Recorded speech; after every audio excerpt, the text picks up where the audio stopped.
പിതാവിന്റെയും പുത്രന്റെയും പരിശുദ്ധാത്മാവിന്റെയും നാമത്തിൽ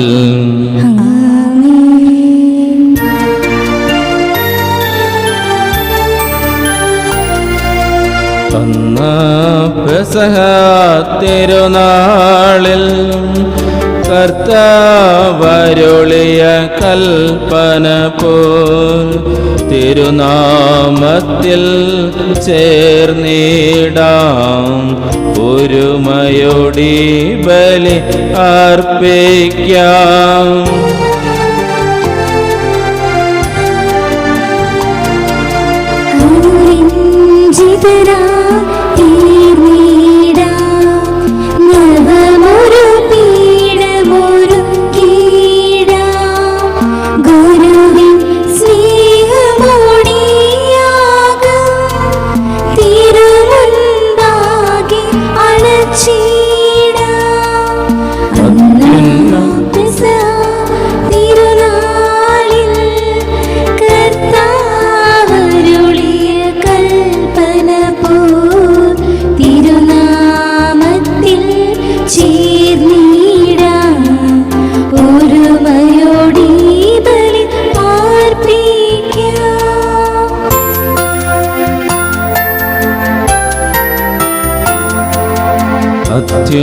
അത്യുന്നതമാം സ്വർലോകത്തിൽ സർവേശനു സ്തുതിഗീതം.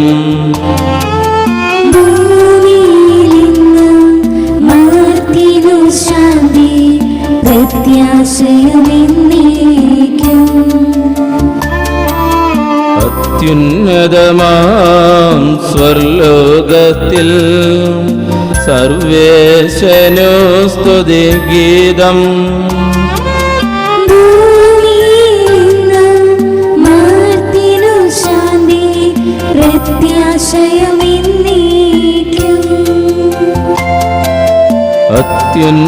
അത്യുന്നതമാം സ്വർലോകത്തിൽ സർവേശനു സ്തുതിഗീതം.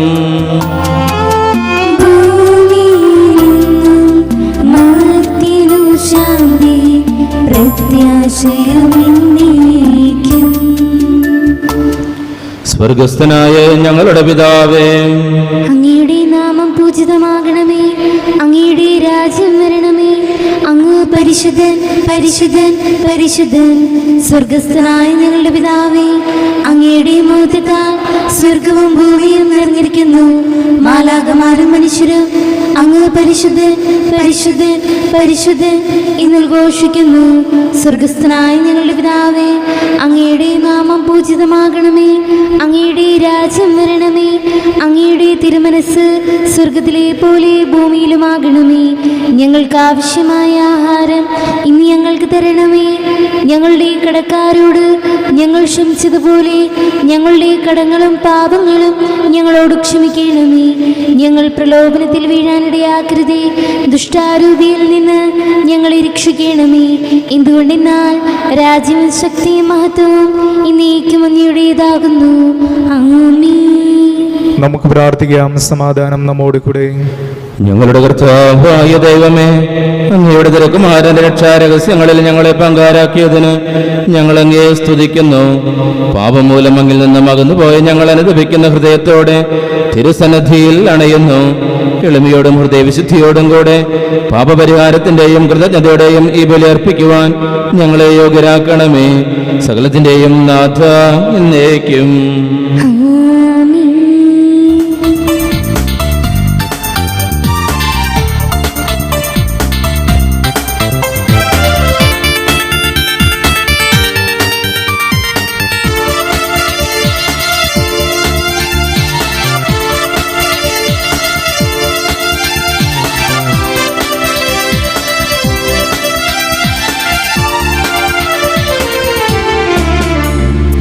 ഇടയനമീശുവിൻ അജഗണം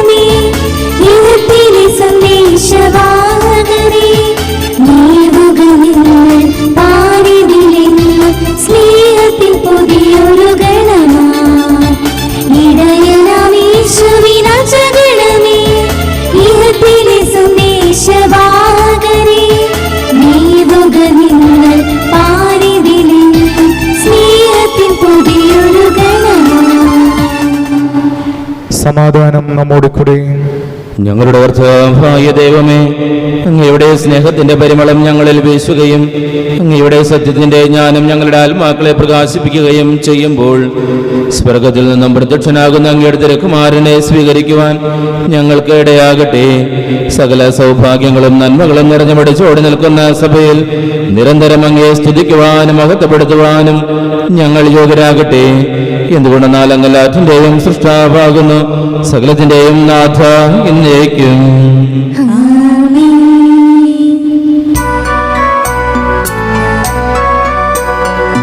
സർവാധിപനാം കർത്താവേ, നിൻ സ്തുതി ഞങ്ങൾ പാടുന്നു. ഈശോനാഥാ, വിനയമോടെ നിന്നെ നമിച്ചു പുകഴ്ത്തുന്നു.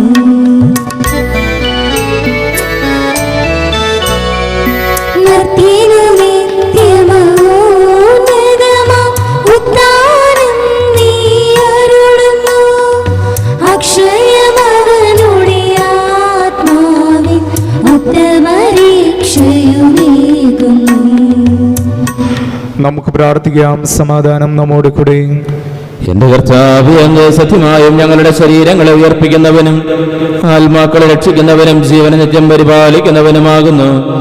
ഞങ്ങളെപ്പോഴും അങ്ങേക്ക് സ്തുതിയും കൃതജ്ഞതയും ആരാധനയും സമർപ്പിക്കുവാൻ കടപ്പെട്ടവരാകുന്നു. സകലത്തിന്റെയും നാഥ എന്നേക്കും.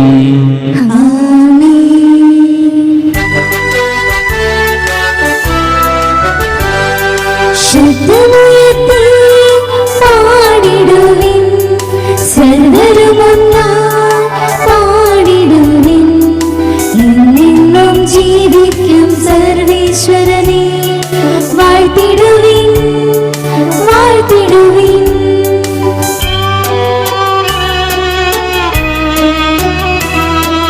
പരിപാവനനാം സർവേശ, പരിപാവനനാം ബലവാനേ, പരിപാവനനാം ആവർത്തിനീ, കാരുണ്യം നീ ചൊരിയണമേ.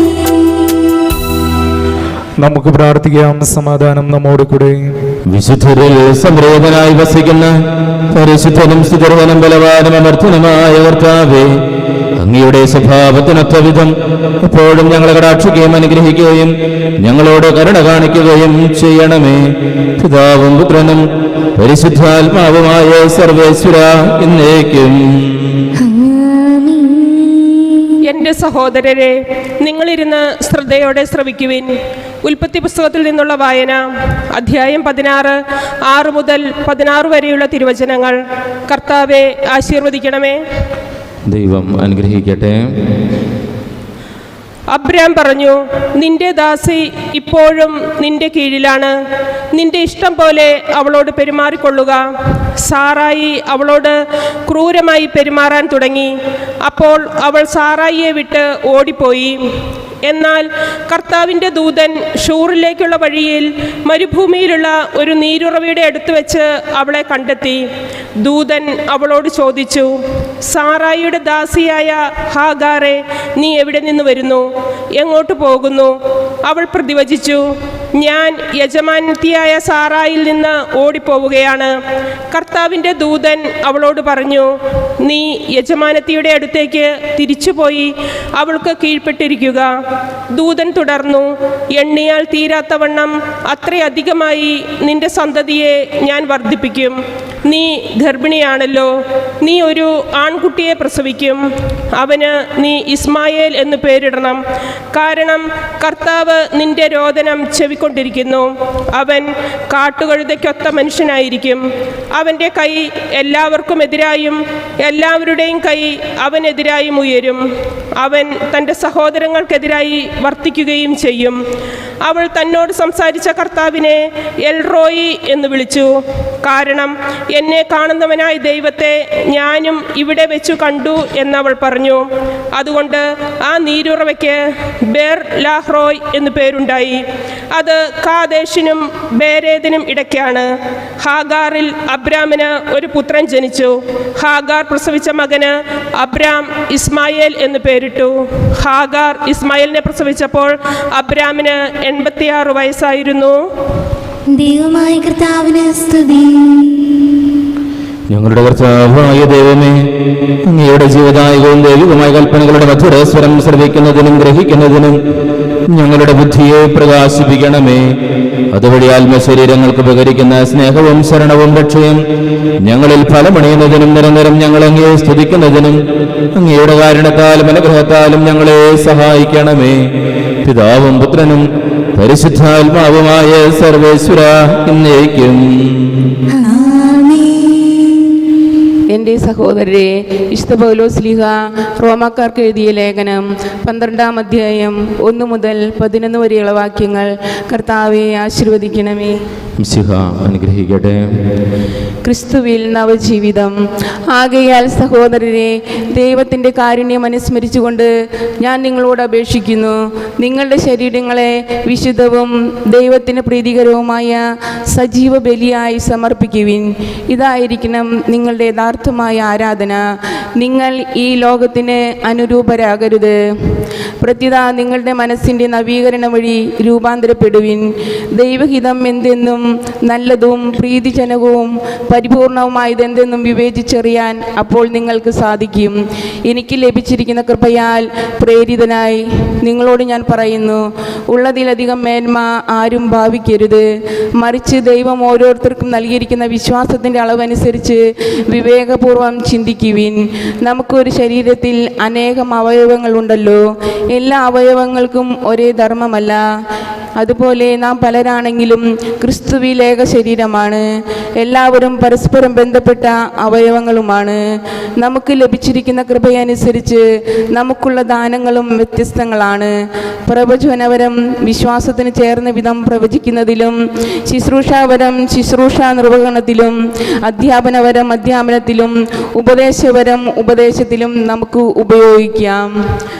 ദാനം ചെയ്യുന്നവൻ ഔദാര്യത്തോടെയും, നേതൃത്വം നൽകുന്നവൻ തീഷ്ണതയോടെയും, കരുണ കാണിക്കുന്നവൻ പ്രസന്നതയോടെയും പ്രവർത്തിക്കട്ടെ. നിങ്ങളുടെ സ്നേഹം നിഷ്കളങ്കമായിരിക്കട്ടെ. തിന്മയെ ദേഷിക്കുവിൻ, നന്മയെ മുറുകെ പിടിക്കുവിൻ. നിങ്ങൾ അന്യോന്യം സഹോദര തുല്യം സ്നേഹിക്കുവിൻ. പരസ്പരം ബഹുമാനിക്കുന്നതിൽ ഓരോരുത്തരും മുന്നിട്ട് നിൽക്കുവിൻ.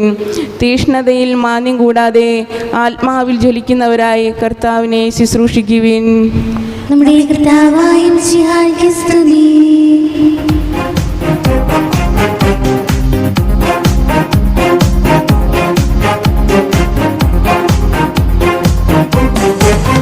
മഴ പോലെ പെയ്ത വചനം ഹൃദയവയലുകളിൽ ഉണർവീകാൻ വിളവീകാൻ. ഹൃദയവയലുകളിൽ മഴ പോലെ പെയ്ത വചനം ഹൃദയവയലുകളിൽ ഉണർവീകാൻ വിളവീകാൻ. ഹൃദയവയലുകളിൽ സത്യവചനം തിരുവചനം മധുമഴയാൽ പൊഴിയട്ടെ. Hallelujah hallelujah hallelujah hallelujah. നമുക്ക് സദാപുരം നിന്ന് പരിശുദ്ധ സുവിശേഷം ശ്രവിക്കാം. സമാധാനം നിങ്ങളോടുകൂടെ. അങ്ങയോടും അങ്ങയുടെ ആത്മാവോടും കൂടി.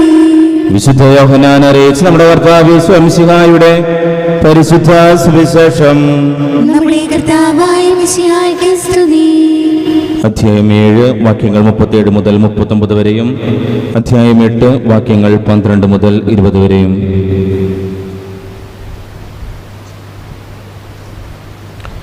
തിരുനാളിന്റെ അവസാനത്തെ മഹാദിനത്തിൽ യേശു എഴുന്നേറ്റ് നിന്ന് ശബ്ദമുയർത്തി പറഞ്ഞു, ആർക്കെങ്കിലും ദാഹിക്കുന്നെങ്കിൽ അവൻ എൻ്റെ അടുക്കൽ വന്ന് കുടിക്കട്ടെ. എന്നിൽ വിശ്വസിക്കുന്നവന്റെ ഹൃദയത്തിൽ നിന്ന് വിശുദ്ധ ലിഖിതം പ്രസ്താവിക്കുന്നത് പോലെ ജീവജലത്തിന്റെ അരുവികൾ ഒഴുകും. അവനത് പറഞ്ഞത് തന്നിൽ വിശ്വസിക്കുന്നവർ സ്വീകരിക്കാനിരിക്കുന്ന ആത്മാവിനെ പറ്റിയാണ്. അതുവരെയും ആത്മാവ് നൽകപ്പെട്ടിട്ടില്ലായിരുന്നു. എന്തെന്നാൽ യേശു അതുവരെയും മഹത്വീകരിക്കപ്പെട്ടിരുന്നില്ല. യേശു വീണ്ടും അവരോട് പറഞ്ഞു, ഞാൻ ലോകത്തിന്റെ പ്രകാശമാണ്. എന്നെ അനുഗമിക്കുന്നവൻ ഒരിക്കലും അന്ധകാരത്തിൽ നടക്കുകയില്ല, അവന് ജീവന്റെ പ്രകാശം ഉണ്ടായിരിക്കും. അപ്പോൾ ഫരിസയർ പറഞ്ഞു, നീ തന്നെ നിനക്ക് സാക്ഷ്യം നൽകുന്നു, നിന്റെ സാക്ഷ്യം സത്യമല്ല. യേശു പ്രതിവചിച്ചു, ഞാൻ തന്നെ എനിക്ക് സാക്ഷ്യം നൽകിയാലും എന്റെ സാക്ഷ്യം സത്യമാണ്. കാരണം ഞാൻ എവിടെ നിന്ന് വന്നുവെന്നും എവിടേക്ക് പോകുന്നുവെന്നും എനിക്ക് അറിയാം. എന്നാൽ ഞാൻ എവിടെ നിന്ന് വരുന്നുവെന്നോ എവിടേക്ക് പോകുന്നുവെന്നോ നിങ്ങൾ അറിയുന്നില്ല. നിങ്ങളുടെ ബുദ്ധി മാനുഷികമാണ്. ഞാൻ ആരെയും വിധിക്കുന്നില്ല. ഞാൻ വിധിക്കുന്നെങ്കിൽ തന്നെ എൻ്റെ വിധി സത്യവുമാണ്. കാരണം ഞാൻ തനിച്ചല്ല, എന്നെ അയച്ച പിതാവും എന്നോട് കൂടെയുണ്ട്. രണ്ടുപേരുടെ സാക്ഷ്യം സത്യമാണെന്ന് നിങ്ങളുടെ നിയമത്തിൽ തന്നെ എഴുതിയിട്ടുണ്ടല്ലോ. എന്നെക്കുറിച്ച് ഞാൻ തന്നെ സാക്ഷ്യം നൽകുന്നു, എന്നെ അയച്ച പിതാവും എന്നെക്കുറിച്ച് സാക്ഷ്യം നൽകുന്നു. അപ്പോൾ അവർ ചോദിച്ചു, നിന്റെ പിതാവ് എവിടെയാണ്? യേശു പറഞ്ഞു, നിങ്ങൾ എന്നെയാകട്ടെ എൻ്റെ പിതാവിനെയാകട്ടെ അറിയുന്നില്ല. എന്നെ അറിഞ്ഞിരുന്നുവെങ്കിൽ എൻ്റെ പിതാവിനെയും അറിയുമായിരുന്നു. ദേവാലയത്തിൽ ഭണ്ഡാര സ്ഥലത്ത് പഠിപ്പിച്ചുകൊണ്ടിരുന്നപ്പോഴാണ് അവൻ ഇതെല്ലാം പറഞ്ഞത്. എന്നാൽ ആരും അവനെ പിടിച്ചില്ല, കാരണം അവന്റെ സമയം ഇനിയും വന്നു ചേർന്നിട്ടില്ലായിരുന്നു. നമ്മുടെ കർത്താവായ മിശിഹായ്ക്ക് സ്തുതി.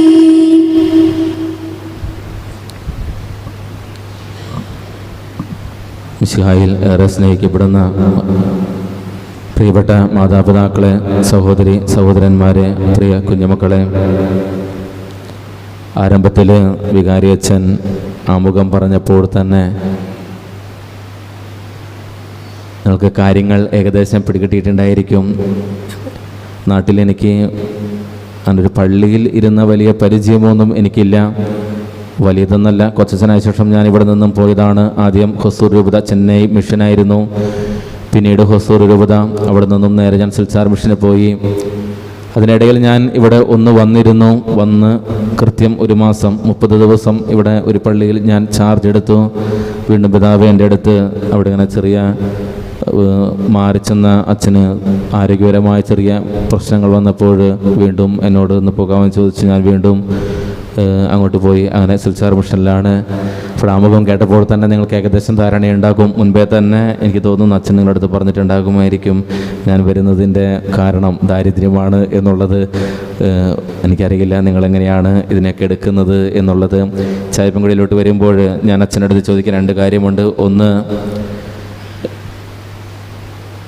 ജിജയ്ക്കകത്തച്ഛൻ ഇഞ്ചക്കുണ്ട് പള്ളിയിൽ എൻ്റെ ഇടവകയിലെ വികാരിച്ചനായിരുന്നു. എനിക്ക് പട്ടം കിട്ടുന്ന സമയത്ത് അച്ഛനാണ് എൻ്റെ വികാരിച്ചനായിരുന്നത്.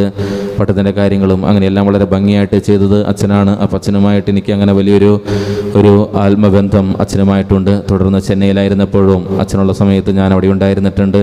അച്ഛനുമായിട്ട് വലിയൊരു അടുപ്പവും ബന്ധവുമുണ്ട്. ആ ഒരു സ്വാതന്ത്ര്യം ഉപയോഗിച്ചുകൊണ്ടാണ് ഞാൻ ചോദിക്കുന്നത്. രണ്ടാമത്തെ ഒരു കാര്യം, ഈ ഇടവകക്കാരനായിട്ടുള്ള അഖിൽ വടക്കനച്ഛനും സിൽച്ചാർ മിഷനിൽ ഉണ്ടായിരുന്നിട്ടുള്ളതാണ്. അപ്പോൾ ഒരു പക്ഷേ നിങ്ങളിൽ ഒരുപാട് പേർക്കെങ്കിലും അവധി സമയത്തോ എപ്പോഴെങ്കിലുമൊക്കെ ആയിട്ട് അച്ഛനോട് വന്നപ്പോൾ അവിടുത്തെ എന്തെങ്കിലും കാര്യങ്ങളൊക്കെ പറഞ്ഞ് അതിനെക്കുറിച്ച് വ്യക്തിപരമായിട്ട് നിങ്ങൾ അവിടെ ഇവിടെ വെച്ച് സംസാരിച്ചപ്പോഴോ അങ്ങനെയൊക്കെ ആയിട്ട് ഒരു ചെറിയൊരു ധാരണ സിൽച്ചാർ മിഷനെ കുറിച്ച് നിങ്ങൾക്ക് ഉണ്ടാവാനുള്ളൊരു സാധ്യതയുണ്ട്. അത് എനിക്ക് വളരെ എളുപ്പമാണ്. രണ്ടാമത് അവിടെ ആയിരുന്നപ്പോൾ അച്ഛനിങ്ങനെ ഒരു ഒരു ഷെഡ്, സ്കൂളിന് വേണ്ടിയിട്ടൊരു ഷെഡൊക്കെ അവിടെ പണിതിരുന്നു. പിന്നെ ഒരു പള്ളി, എനിക്ക് തോന്നുന്നു അച്ഛൻ തന്നെയായിരുന്നു അതിൻ്റെ മെയിൻ ആശാരി, മേസ്തിരിയൊക്കെ ആയിരുന്നു അച്ഛൻ തന്നെയായിരുന്നു. അപ്പോൾ അച്ഛൻ അതൊക്കെ അവിടെ പണിതിരുന്നു. അപ്പോൾ അച്ഛൻ ഈ ഞാനിപ്പോൾ വന്നതുപോലെ ഞായറാഴ്ച മിഷൻ അപ്പീലിനായിട്ട് സഹായം ചോദിക്കാനായിട്ട് സ്വന്തം ഇടവയായി ഇങ്ങോട്ട് വരാനായിട്ട് പ്ലാൻ ചെയ്തിട്ടുണ്ടായിരുന്നു. ഇടയ്ക്കിടയ്ക്ക് പറയാറുണ്ടായിരുന്നു. പക്ഷെ എൻ്റെ ഓർമ്മ ശരിയാണെന്നുണ്ടെങ്കിൽ അച്ഛന് വരാനായിട്ട് സാധിച്ചിട്ടില്ല. അപ്പോൾ അവിടെ ഒരു ഒഴിവ് കിടപ്പുണ്ട് എന്നുള്ള ഒരു സാധ്യതയുടെ ഒരു ഒഴിവ് കിടപ്പുണ്ട് എന്നുള്ള ഒരു ചെറിയ അറിവും എനിക്ക് ഇതുണ്ട്. അത് 2 ഉപയോഗപ്പെടുത്തിക്കൊണ്ടാണ് ഞാൻ ചക്കാത്ത അച്ഛനടുത്ത് ചോദിച്ചത്. എനിക്കിങ്ങനെ മിഷൻ ഞായറോടനുബന്ധിച്ചാണ് അച്ഛനോട് ഞാൻ ചോദിച്ചത്. അച്ഛൻ പറഞ്ഞു, ഒരിക്കൽ ഒരു ദിവസം വന്ന് മിഷൻ അപ്പീൽ നടത്തിക്കോ, കുഴപ്പമില്ല, സാധിക്കുന്നത് പോലെയൊക്കെ സഹായിക്കാം. ചായപ്പുമൊഴിയിലെ ഇടവകയിലുള്ളവർ നന്നായിട്ട് സഹായിക്കുന്നവരാണ് എന്നുള്ള കാര്യം എനിക്ക് പല വിധത്തിലും നമ്മളിങ്ങനെ ചെറുതായിട്ടൊക്കെ അന്വേഷിക്കുക അറിയുകയൊക്കെ ചെയ്യുമല്ലോ. അപ്പോൾ നന്നായിട്ട് അറിയാവുന്നതാണ്. യാതൊരു മടിയും കൂടാതെ ചെയ്യുന്നവരാണ് നിങ്ങളെന്നുള്ള കാര്യം. ആ ഒരു സ്വാതന്ത്ര്യമൊക്കെ ഉപയോഗിച്ചുകൊണ്ടാണ് ഞാൻ ഇങ്ങോട്ട് കടന്നു വന്നിട്ടുള്ളത്.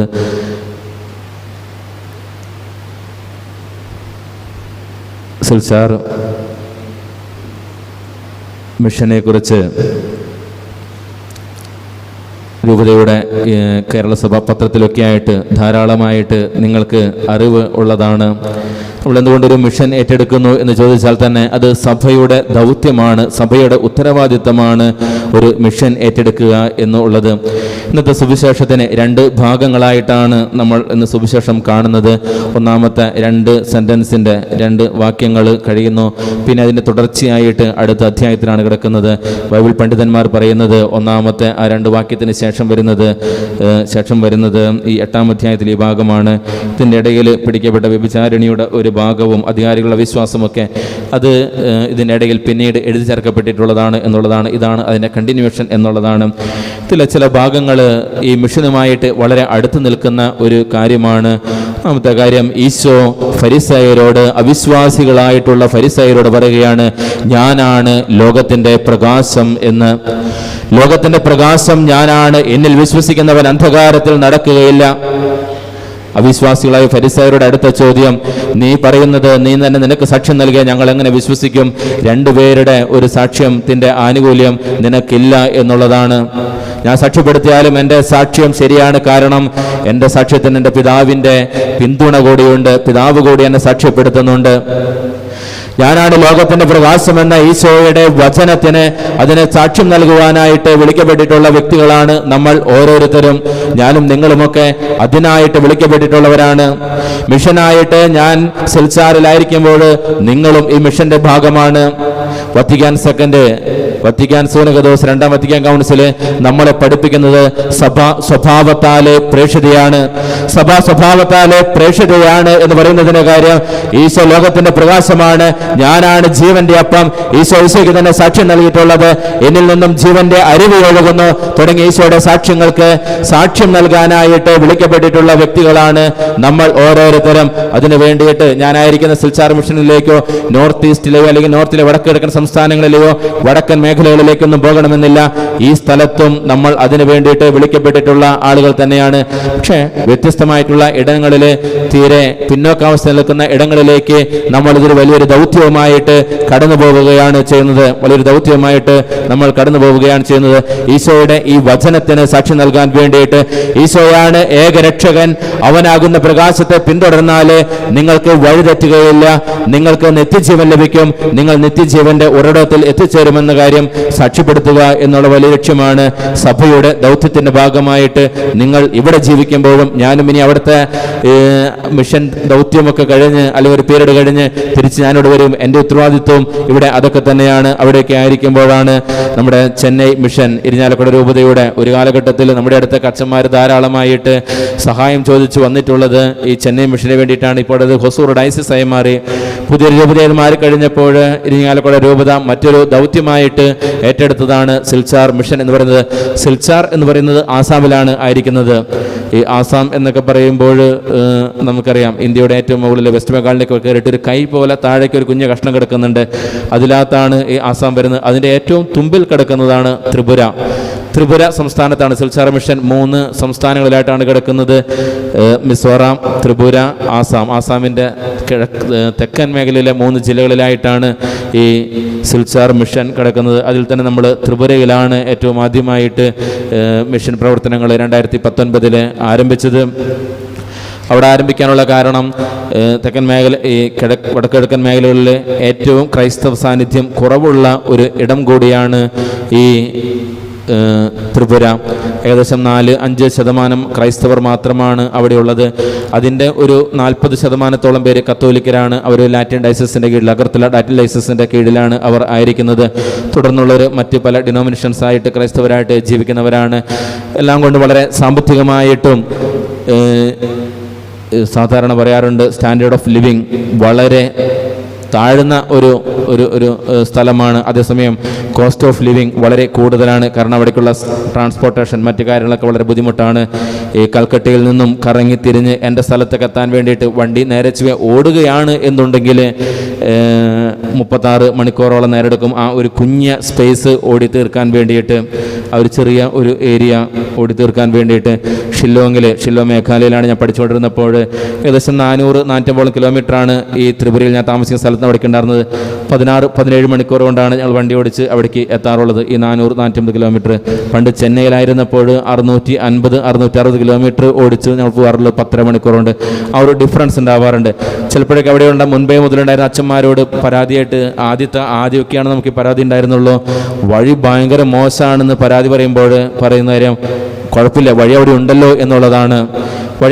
എന്നുള്ളതാണ്. ഞാൻ തന്നെ അവിടെ ആയിരുന്ന ഈ കാലഘട്ടത്തിനുള്ളിൽ കഴിഞ്ഞ 6 വർഷത്തിനുള്ളിൽ 3 പ്രാവശ്യവും മഴക്കാലത്ത് വഴി തന്നെ എടുത്തുപോയി കഴിഞ്ഞാൽ പിന്നെ അപ്പുറത്തേക്ക് വണ്ടികളൊന്നും വരുന്നില്ല, ഇന്ധനമില്ല, സാധനങ്ങളില്ല. വളരെ ബുദ്ധിമുട്ടുള്ള ഒരു സ്ഥലമാണ് ഈ ത്രിപുര എന്ന് പറയുന്നത്. ബംഗ്ലാദേശിന്റെ ഉള്ളിലാണ് അത് ആയിരിക്കുന്നത്. ബംഗ്ലാദേശ് 90% ഭാഗവും ബംഗ്ലാദേശിനാൽ ചുറ്റപ്പെട്ട് കഷ്ടി 10% ഭാഗമാണ് ഇന്ത്യയുടെ ഭാഗമായിട്ടുള്ള ആസാമിനോടും ചെറുതായിട്ട് മിസോറാമിനോടും ഒക്കെ ആയിട്ട് കൂട്ടുമുട്ടി നിൽക്കുന്നത്. അങ്ങനത്തെ ഒരു ഇടമാണ് ഈ പറയുന്ന സിൽച്ചാർ ത്രിപുര. അവിടെയാണ് നമ്മൾ നമ്മുടെ മിഷൻ പ്രവർത്തനങ്ങൾക്ക് തുടക്കം സ്ഥാപിച്ചിട്ടുള്ളത്. തീർച്ചയായിട്ടും ക്രിസ്തുവിന് സാക്ഷ്യം നൽകുക എന്നുള്ളത് തന്നെയാണ് നമ്മുടെ ലക്ഷ്യമായിട്ടുള്ളത്. അച്ഛൻ ആരംഭത്തിൽ സൂചിപ്പിച്ചു ചെറിയൊരു ദേവാലയവും അതിനോട് ചേർന്ന് കുഞ്ഞ് ഒരു ഹോസ്റ്റൽ എന്നൊക്കെ പറയുമ്പോൾ നിങ്ങൾ ഇവിടുത്തെ രീതിയിൽ വിചാരിക്കരുത്. ഈ കഴിഞ്ഞ മാർച്ച് 13 മുതൽ 21 തീയതി വരെ പിതാവ് അവിടെ ഉണ്ടായിരുന്നു. പിതാവിനി എന്നാണ് വരിക എന്നുള്ളത് ഉറപ്പില്ലാത്തതിനാൽ ഞാനൊരു പകുതി പണി ചെയ്തോടത്തോളം വെച്ച് ഹോസ്റ്റലിൽ വെഞ്ചരിച്ചു. പണിയൊന്നും പൂർത്തിയാക്കിയിട്ടില്ല. ഈ അക്കാദമിക വർഷം മുതൽ തന്നെ കുട്ടികൾ അവിടെ എടുക്കണം എന്ന് തന്നെയാണ്, ആ കുട്ടികളുടെ അടുത്ത് പഠിപ്പിക്കണം എന്ന് തന്നെയാണ് ആഗ്രഹിക്കുന്നത്. അല്ലെങ്കിൽ ഹോസ്റ്റൽ എന്നൊക്കെ പറയുമ്പോൾ നിങ്ങൾ ഈ ഒരു കേരളത്തിൻ്റെ പശ്ചാത്തലത്തിൽ അത് ചിന്തിക്കരുത്. പള്ളിയാണല്ലോ നമ്മൾ എന്ത് പ്രാധാന്യം കൊടുക്കുന്നത്. അതിൻ്റെ ഒരു കാര്യം ഞാൻ പറയാം. ഈ പള്ളി വീതി 40 അടിയില്ലേ, അതിനേക്കാൾ കൂടുതലില്ലേ? 40 അടിയേക്കാൾ കൂടുതൽ ചേട്ടന്മാർ ഉണ്ടാവില്ലേ? എൻ്റെ ഒരു വില്ലേജിലെ പള്ളിയുടെ വരാന്ത മുതൽ അൾത്താര വരെ ഉള്ളത് 40 അടിയാണ്. വരാന്ത മുതൽ മോണ്ടളം എന്നാണ് ഈ ഒരു ലിറ്റർജിക്കൽ ലാംഗ്വേജിൽ നമ്മൾ പറയുക. അങ്ങ് അവിടെയുള്ള വരാന്ത മുതൽ അൾത്താര വരെയുള്ള ഏറ്റവും അങ്ങേറ്റം മുതലുള്ളത് 40 അടിയാണുള്ളത്. എനിക്ക് തോന്നുന്നു എൻ്റെ പള്ളി ഈ അൾത്താര ഞാൻ തിരിഞ്ഞു നിന്നപ്പോൾ, സർവാധിപനാമന്റെ സമയത്ത് തിരിഞ്ഞു നിന്നപ്പോൾ ഒന്ന് അങ്ങ് മുതൽ ഇങ്ങ് നോക്കിയപ്പോൾ എനിക്ക് തോന്നിയത് എൻ്റെ പള്ളി മൊത്തത്തിൽ ഇതിൻ്റെ ഉള്ളിൽ എടുത്തു വെക്കാനായിട്ട് പറ്റും. എടുത്തു വെച്ചാൽ ബാക്കി സ്ഥലമുണ്ടാവുമെന്നുള്ളതാണ് എനിക്ക് തോന്നുന്നത്. 40 അടിയും 20 അടി താഴെയും മാത്രമാണ് എൻ്റെ പള്ളിയുടെ ഒരു വലിപ്പം ഞാൻ ഈ പണിതത്. പിന്നെ അതിൻ്റെ സൈഡ് ടെൻഷീറ്റാണ്, മുകൾ ഭാഗം ടെൻഷീറ്റാണ്. ഞാൻ പിന്നെ ഒരു അല്പം ലക്ഷറി ആയിട്ട് പണിതിട്ടുണ്ട്. അതിൻ്റെ ഈ ജനൽ വെക്കുന്ന ഒരു ഏരിയയിലെ അരമതിൽ വരെയുള്ള ഭാഗം അത് ഞാൻ കട്ട കൊണ്ട് കെട്ടിയിട്ടുണ്ട്, കട്ട ചരിച്ച് കെട്ടിയിട്ടുണ്ട്. അതാണ് എൻ്റെ ദേവാലയത്തിൻ്റെ പള്ളിയുടെ ഒരു ലക്ഷറി. അതിന് മുകളിലേക്ക് അത് ടെൻഷീറ്റാണ് മുഴുവനുമായിട്ടുള്ളത്. ഞാൻ നേരത്തെ അഖിൽ വടക്കനച്ഛൻ്റെ കാര്യം പറഞ്ഞിരുന്നു. അഖിൽ പണിതത് ഇതിനേക്കാളും വളരെ എന്താ പറയുക, ഇതാണ്. താഴെ മുതൽ തന്നെ മണ്ണ് മുതൽ തന്നെ മുകളിലോട്ട് ടെൻഷീറ്റും കൊണ്ടാണ് കെട്ടിപ്പൊക്കിയിട്ട് ഉള്ളത്. മുകളിൽ പിന്നെ പറഞ്ഞല്ലോ ആശാരി ചങ്ങാതി തന്നെയാണെന്ന്, അതിൻ്റേതായിട്ടുള്ള ചെറിയ കുറവുകളും ഒക്കെ അതിനുണ്ടായിരിക്കും. അപ്പോൾ അങ്ങനെയുള്ള മോളുമെല്ലാം അടിച്ചുണ്ടാക്കിയ ഇതാണ് ഈ പറയുന്ന വലിയ ഒരു പള്ളി എന്ന് പറയുന്നത്. ഇനി ഹോസ്റ്റൽ എന്ന് പറയുന്നത് ടിൻഷീറ്റ് കൊണ്ടുള്ളതാണ്. അപ്പോൾ ഒരുപാട് ഞാൻ അതിൻ്റെ പടമൊക്കെ അയച്ചുതരാനുണ്ട്. ചിലപ്പോൾ അച്ഛന്മാരൊക്കെ പറയുമ്പോൾ എനിക്ക് ചെറിയൊരു വിഷമമുണ്ട്. ഇതാണോ ഞാൻ പറഞ്ഞത്? അവരൊക്കെ തന്നെ ചിലപ്പോൾ ഇപ്പം ഞാൻ ഇന്നലെ രാത്രിയിലാണ് എത്തിയപ്പോൾ കൺഗ്രാജുലേഷൻസ് ഒക്കെ പറഞ്ഞ് എനിക്ക് തന്നെ നാളെക്കേട് തോന്നുന്നതാണ്. ഈ ഒരു സാധനം പണിതതിനാണോ കൺഗ്രാജുലേഷൻസ് പറയുന്നത്? എനിക്ക് 100% ഉറപ്പാണ്. ഈ കാണുന്ന ഈ സൈഡിൽ കാണുന്നത് പള്ളിയുടേതാണെന്ന് അറിയില്ല. ഈ കാണുന്ന ഈ ഒരു വർക്കുകൾ അതിനേക്കാൾ വളരെ മനോഹരമായിട്ടുള്ള ഒന്നാണ്. പക്ഷെ എനിക്ക് വലിയ അഭിനന്ദനങ്ങളാണ് അത് പണിതതിന് കിട്ടുന്നത്. പക്ഷേ അത് അവിടുത്തെ വലിയ ഒരു ലക്ഷറിയാണ്. ഞാൻ ഇങ്ങനെ പള്ളികളിലൂടെ സഹായം ചോദിക്കാനായിട്ട് പോകുമ്പോൾ സാധാരണ പ്രസംഗം പറഞ്ഞു തുടങ്ങുമ്പോൾ ആദ്യമായിട്ട് പറയുന്ന ഒരു കാര്യമുണ്ട്. അവിടുത്തെ ഒരു സ്ഥിതി പറയുവാനായിട്ട് തുടങ്ങുന്ന ഒരു ഇതുണ്ട്. ഞാൻ ഈ 2ാം പ്രാവശ്യം ചെന്ന് കഴിഞ്ഞപ്പോൾ, മുൻപ് ഞാനൊരു വാടക വീട്ടിലാണ് താമസിച്ചിരുന്നത്, അത് കഴിഞ്ഞ് പോന്നു. 2ാം പ്രാവശ്യം പോരുമ്പോഴത്തേക്കും ഈ വാടക വീട് നമ്മളിവിടെ പണിത് ഈ പുതിയ മിഷന് വേണ്ടി വാങ്ങിച്ച സ്ഥലത്ത് ഇങ്ങനെ ചെറിയൊരു വീട് തട്ടിക്കൂട്ടി താമസിച്ച് തുടങ്ങാൻ സാധിക്കും എന്ന പ്രതീക്ഷയിൽ, ഈ പള്ളിയോട് ചേർന്ന് സാധിക്കുമെന്ന പ്രതീക്ഷയിൽ വാടകയുടെ കരാറൊക്കെ കഴിഞ്ഞിട്ടുണ്ടായിരുന്നു. എന്നാലും 1 മാസം കൂടെ അവരുടെ അടുത്ത് ചോദിച്ച് അവിടെ താമസിച്ചുകൊണ്ടാണ് പള്ളിയുടെ പുറകിൽ ചെറിയൊരു ചായ്പ് പോലെ ഒരു ഇത് കെട്ടി എടുത്തു. അതും ഞാൻ നേരത്തെ പറഞ്ഞ പോലെ കുറച്ചധികം ലക്ഷറി ആയിട്ടാണ് പണിതത്.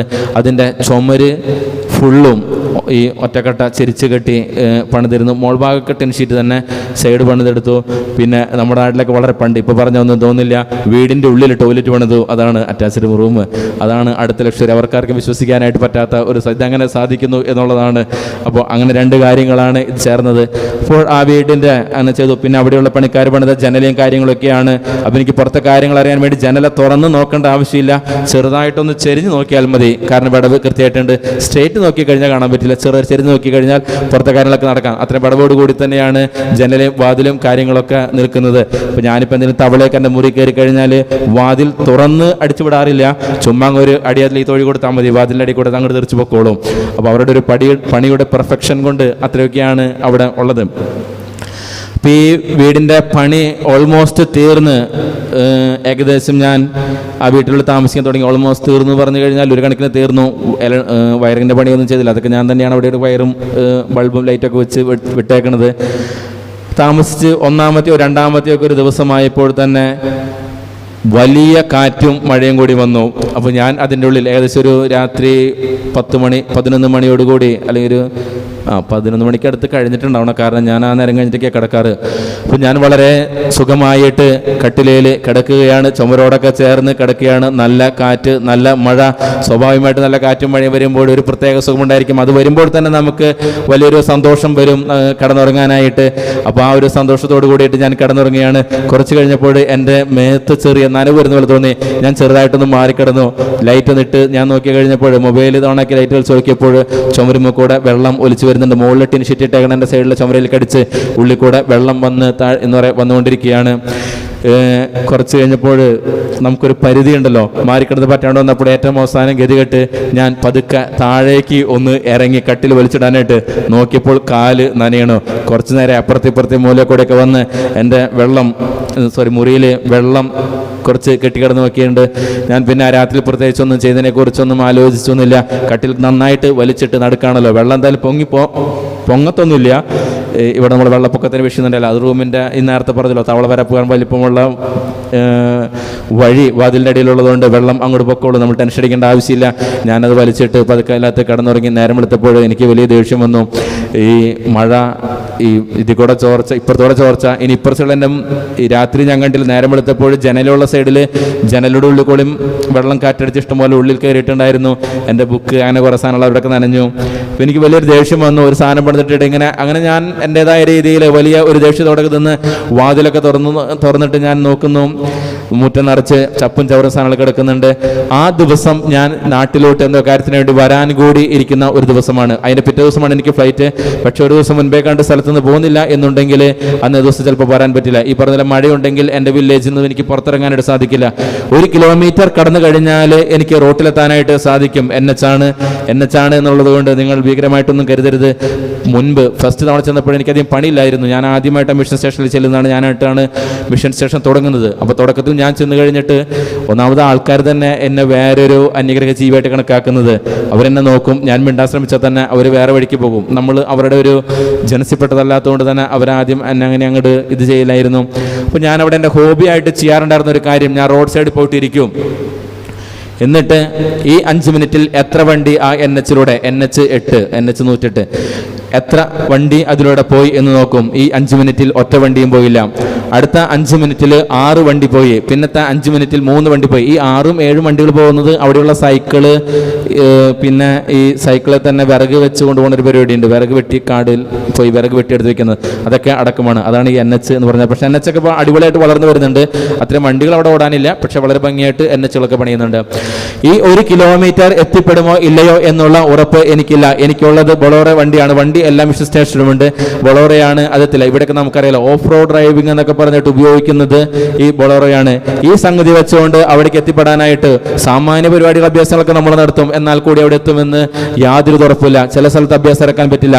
ഒരു സൈഡ് കുഴിയാണ്, മറ്റേ സൈഡ് മലയാണ്. എന്തായാലും തെന്നി കഴിഞ്ഞിട്ടുണ്ടെന്നുണ്ടെങ്കിൽ ഒരു പരിധി കൂടി തെന്നിച്ച് നോക്കാൻ പറ്റില്ല. പിന്നെ നമുക്ക് ഇട്ടിട്ട് തിരിച്ചു പോരാനുള്ള മാർഗം തന്നെയാണ് ഉള്ളൂ. ആരും വലിയ അഭ്യാസത്തിന് വരില്ല. അപ്പോൾ തലേ ദിവസം തന്നെ ഞാൻ അവിടെ നിന്നും പോരുകയാണ്. ഞാനെപ്പോഴും നമ്മുടെ കാലത്ത് കുർബാന കഴിഞ്ഞ് ഏകദേശം 9 മണി ആയപ്പോൾ ഞാൻ വണ്ടിയും എടുത്ത് ഇറങ്ങി. കാരണം വൈകുന്നേരത്തേക്ക് നിൽക്കുന്നില്ല, അഗർത്തല വന്ന് കിടക്കാൻ വേണ്ടിയിട്ടാണ്. എൻ്റെ അവിടെ നിന്ന് ഏകദേശം ഒരു 4.5 മണിക്കൂർ നേരത്തെ യാത്രയുണ്ട് എനിക്ക് അഗർത്തലയ്ക്ക് എത്താനായിട്ട്. വണ്ടിയും എടുത്ത് പുറത്തേക്ക് ഇറങ്ങി. എൻ്റെ വിശാലമായ മതിലും ഗേറ്റും കടന്ന്, വിശാലമായ മതിലും ഗേറ്റും എന്ന് പറഞ്ഞു കഴിഞ്ഞാൽ ഈറ്റ കൊണ്ടുണ്ടാക്കിയിട്ടുള്ള എടുത്തു മാറ്റി അങ്ങോട്ട് വെച്ച് ഇങ്ങോട്ട് കയറുന്ന ഒരു സാധനമാണ്. നമ്മുടെ കരിമാടിക്കോട്ട, പഴയൊരു കരിമാടിക്കോട്ട സിനിമയിൽ മണി ചെയ്യുന്ന പോലത്തെ ഒരു പരിപാടിയാണ് അന്നുണ്ടായിരുന്നത്. അപ്പോൾ അത് ചെയ്ത് പുറത്തേക്ക് ഇറങ്ങുമ്പോൾ തന്നെ എൻ്റെ ഈ മിഷൻ സ്റ്റേഷൻ്റെ ഫ്രണ്ടിൽ റൈറ്റ് സൈഡിലായിട്ട് ഒരു വീടുണ്ട്. അത് മുഴുവൻ ഈറ്റ കൊണ്ട് ഉള്ളതാണ്. ഞാൻ നിൽക്കുന്ന ഈ ഒരു സ്പേസില്ല, ഈ ഒരു ബേമയുടെ സ്പേസ് പുറകുവരെയുള്ള ഭാഗം എടുത്തോ, ഇത്രയാണ് ആ വീടിൻ്റെ ഉള്ളിൽ ഉണ്ടാവുക. അത് മുഴുവൻ ഈറ്റ കൊണ്ടാണ്. ഈറ്റ കൊണ്ട് കാല് മരത്തിൻ്റെ കാലയിൽ ഈറ്റ കൊണ്ട് കെട്ടിയിട്ട് 4 സൈഡും മറച്ച് വാതിലൊക്കെ അതുകൊണ്ട് ഇങ്ങനെ തൂക്കിയിട്ട് അങ്ങനെ അവർ താമസിക്കുന്ന ഒരു വീട്. അതിൻ്റെ മുകളിൽ അവർ പുല്ല് മേഞ്ഞിട്ടുണ്ട്. അപ്പോൾ പുല്ല് മേഞ്ഞ ഒരു വീട്, ആ വീട്ടിലാണ് അവർ കിടക്കുന്നത്. അപ്പോൾ ഞാനിങ്ങനെ ചെറുതായിട്ട് കലിമൂത്തിട്ടാണ് ഞാൻ പോകുന്നത്. ഒന്നാമത്തെ കാര്യം, ഈ പറഞ്ഞ പോലെ എൻ്റെ കൊട്ടാരത്തിൻ്റെ ഉള്ളിൽ വെള്ളം കയറി എൻ്റെ ദേഷ്യം എനിക്കുണ്ട്. എൻ്റെ ബുക്കുകൾ സാധനങ്ങൾ കുറേ നനഞ്ഞു പോയതിൻ്റെ ദേഷ്യം എനിക്കുണ്ട്. പിന്നെ ഞാൻ ചെയ്ത ഒരു പണി വീണ്ടും ചെയ്യേണ്ടി വന്നതാൽ അതും ചിലപ്പോൾ എനിക്ക് ചെറുതായിട്ട് ദേഷ്യം വരുന്ന ഒരു സാധനമാണ്. ഇതൊക്കെ വെച്ചാണ് ഞാൻ അവിടേക്ക് ഇറങ്ങുമ്പോഴാണ് ഈ ഒരു വീട് ഞാൻ കാണുന്നത്, എൻ്റെ ശ്രദ്ധയിൽപ്പെടുന്നത്. അന്ന് ആദ്യമായിട്ടൊന്നുമല്ല ഞാൻ ആ വീട് കാണുന്നത്. അതിന് മുൻപും ഞാൻ ഒരു പ്രാവശ്യം ആ വീട് കണ്ടിട്ടുണ്ട്. എല്ലാ ദിവസവും ഞാൻ കണ്ടുകൊണ്ടിരിക്കുന്ന വീട് തന്നെയാണ്. അവിടുത്തെ 2 കുട്ടികൾ എൻ്റെ മുറ്റത്ത് തന്നെയാണ് വന്ന് കളിച്ചുകൊണ്ടിരിക്കുന്നത്. അവർ കളിക്കുന്നത് ഒക്കെ എൻ്റെ വീടിൻ്റെ ഈ മുറ്റത്ത് തന്നെയാണ് അവർ ചെയ്യുന്നത്. പക്ഷേ അന്നും ഈ വീട് കാണുന്നുണ്ട്. അന്നൊക്കെ അതെനിക്ക് വളരെ ഭംഗിയുള്ളൊരു വീടായിരുന്നു. ആ വീടിൻ്റെ അതിൽ കൂടെ പോകുമ്പോൾ അതിലെ ചപ്പും ചവറുമൊക്കെ അവർ മേൽക്കൂരിയാണൊക്കെ പറന്നു പോയി കഴിഞ്ഞിട്ടുണ്ട്. അവരുടെ വീടൊക്കെ ആയിട്ട് അവർ പുതപ്പൊക്കെ എടുത്ത് വെച്ച് കമ്പിളിയൊക്കെ വെച്ച് മറച്ചു വെച്ചിട്ടുണ്ട്. ഞാൻ അപ്പോഴാണ് ചിന്തിച്ചത്, എൻ്റെ മുറിയിലെ ചുമരിൽ കൂടെ ഒരു ഇറ്റി വെള്ളമാണ് വീണത്. താഴത്ത് കെട്ടിക്കിടന്ന വെള്ളം എൻ്റെ ഉറക്കത്തെ ഒന്നും നഷ്ടപ്പെടുത്തിയില്ല. മനസ്സമാധാനത്തോടുകൂടി നേരം വെളുത്ത് 5:45 വരെ ഞാൻ അവിടെ കിടന്നുറങ്ങി. യാതൊരു കുഴപ്പവും ഉണ്ടായില്ല. പിന്നെ എൻ്റെ വിചാരങ്ങൾക്കും എൻ്റെ പദ്ധതികൾക്കും വിപരീതമായിട്ട് വെള്ളം അതിൻ്റെ ഉള്ളിൽ വന്നു എന്നുള്ളൊരു വിഷയം മാത്രമാണ് അതിനകത്ത് സംഭവിച്ചിട്ടുള്ളൂ. പക്ഷേ ഈ വീട്ടുകാർ കഴിഞ്ഞ രാത്രി ഉറങ്ങിയിട്ടുണ്ടാവില്ല. അവിടുത്തെ അപ്പനും അമ്മയും 2 കുഞ്ഞ് ആൺമക്കള്. അവൻ അന്ന് വേണമെങ്കിൽ ഒരു 3.5 വയസ്സ് 4 വയസ്സ് പ്രായമുണ്ടാകുമായിരിക്കും മൂത്തവന്. രണ്ടാമത്തവന് അതിന് 1.5 വയസ്സൊക്കെ പ്രായമുണ്ടാകുമായിരിക്കും. അവർ അന്ന് ഉറങ്ങിയിട്ടില്ല. അന്ന് മാത്രമല്ല, ഒരു മഴയും കാറ്റുമുള്ള ദിവസം അവർ മനസ്സമാധാനത്തോടുകൂടി ഉറങ്ങിയിട്ടുണ്ടാവാൻ സാധ്യതയില്ല. ഈറ്റ എങ്ങനെയൊക്കെ വെച്ച് കിട്ടിയാലും നമുക്കറിയാവുന്ന കാര്യമാണ്. ഇവിടെയൊക്കെ നമുക്കറിയാവുന്ന കേസ് തന്നെയാണ്. അതിൻ്റെ ഉള്ളിൽ കാറ്റടിച്ചാൽ വെള്ളം കയറാതിരിക്കില്ല എന്നുള്ളത്, അതിൻ്റെ ഉള്ളിൽ വെള്ളം കയറാതിരിക്കാൻ സാധ്യതയില്ല എന്നുള്ളത്. ദരിദ്രമായിട്ടുള്ള ആളുകളാണ് അവിടെ ഉള്ളത്.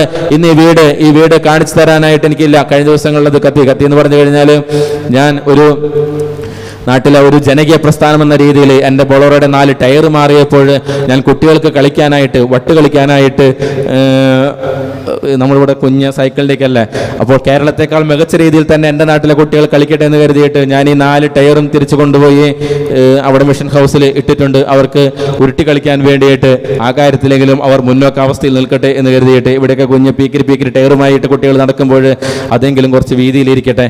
അങ്ങനെ അതുമായിട്ടുള്ള കളിയാണ് നടക്കാറുള്ളത്. അങ്ങനെ കളിച്ച് കഴിഞ്ഞ ഒരു 1.5 ആഴ്ച മുമ്പ് അവർ 2 ആൺകുട്ടികൾ തമ്മിൽ, ഒന്ന് ആ വീട്ടിലെ മൂത്തവനും, അവൻ്റെ പേര് ഇന്ത്യ എന്നാണ്. അതൊക്കെ ഭാരതം എന്ന് അതിന് പരിഭാഷയില്ല. ഇന്ത്യ എന്നാണ് അവൻ്റെ പേര്. അനിയൻ കിഷോറാണ്. അവൻ നമ്മൾ പാകിസ്ഥാൻ എന്ന് വിളിക്കും, കാരണം അവർ 2 പേരും മുഴുവൻ സമയം വീട്ടിൽ തന്നെയാണ്.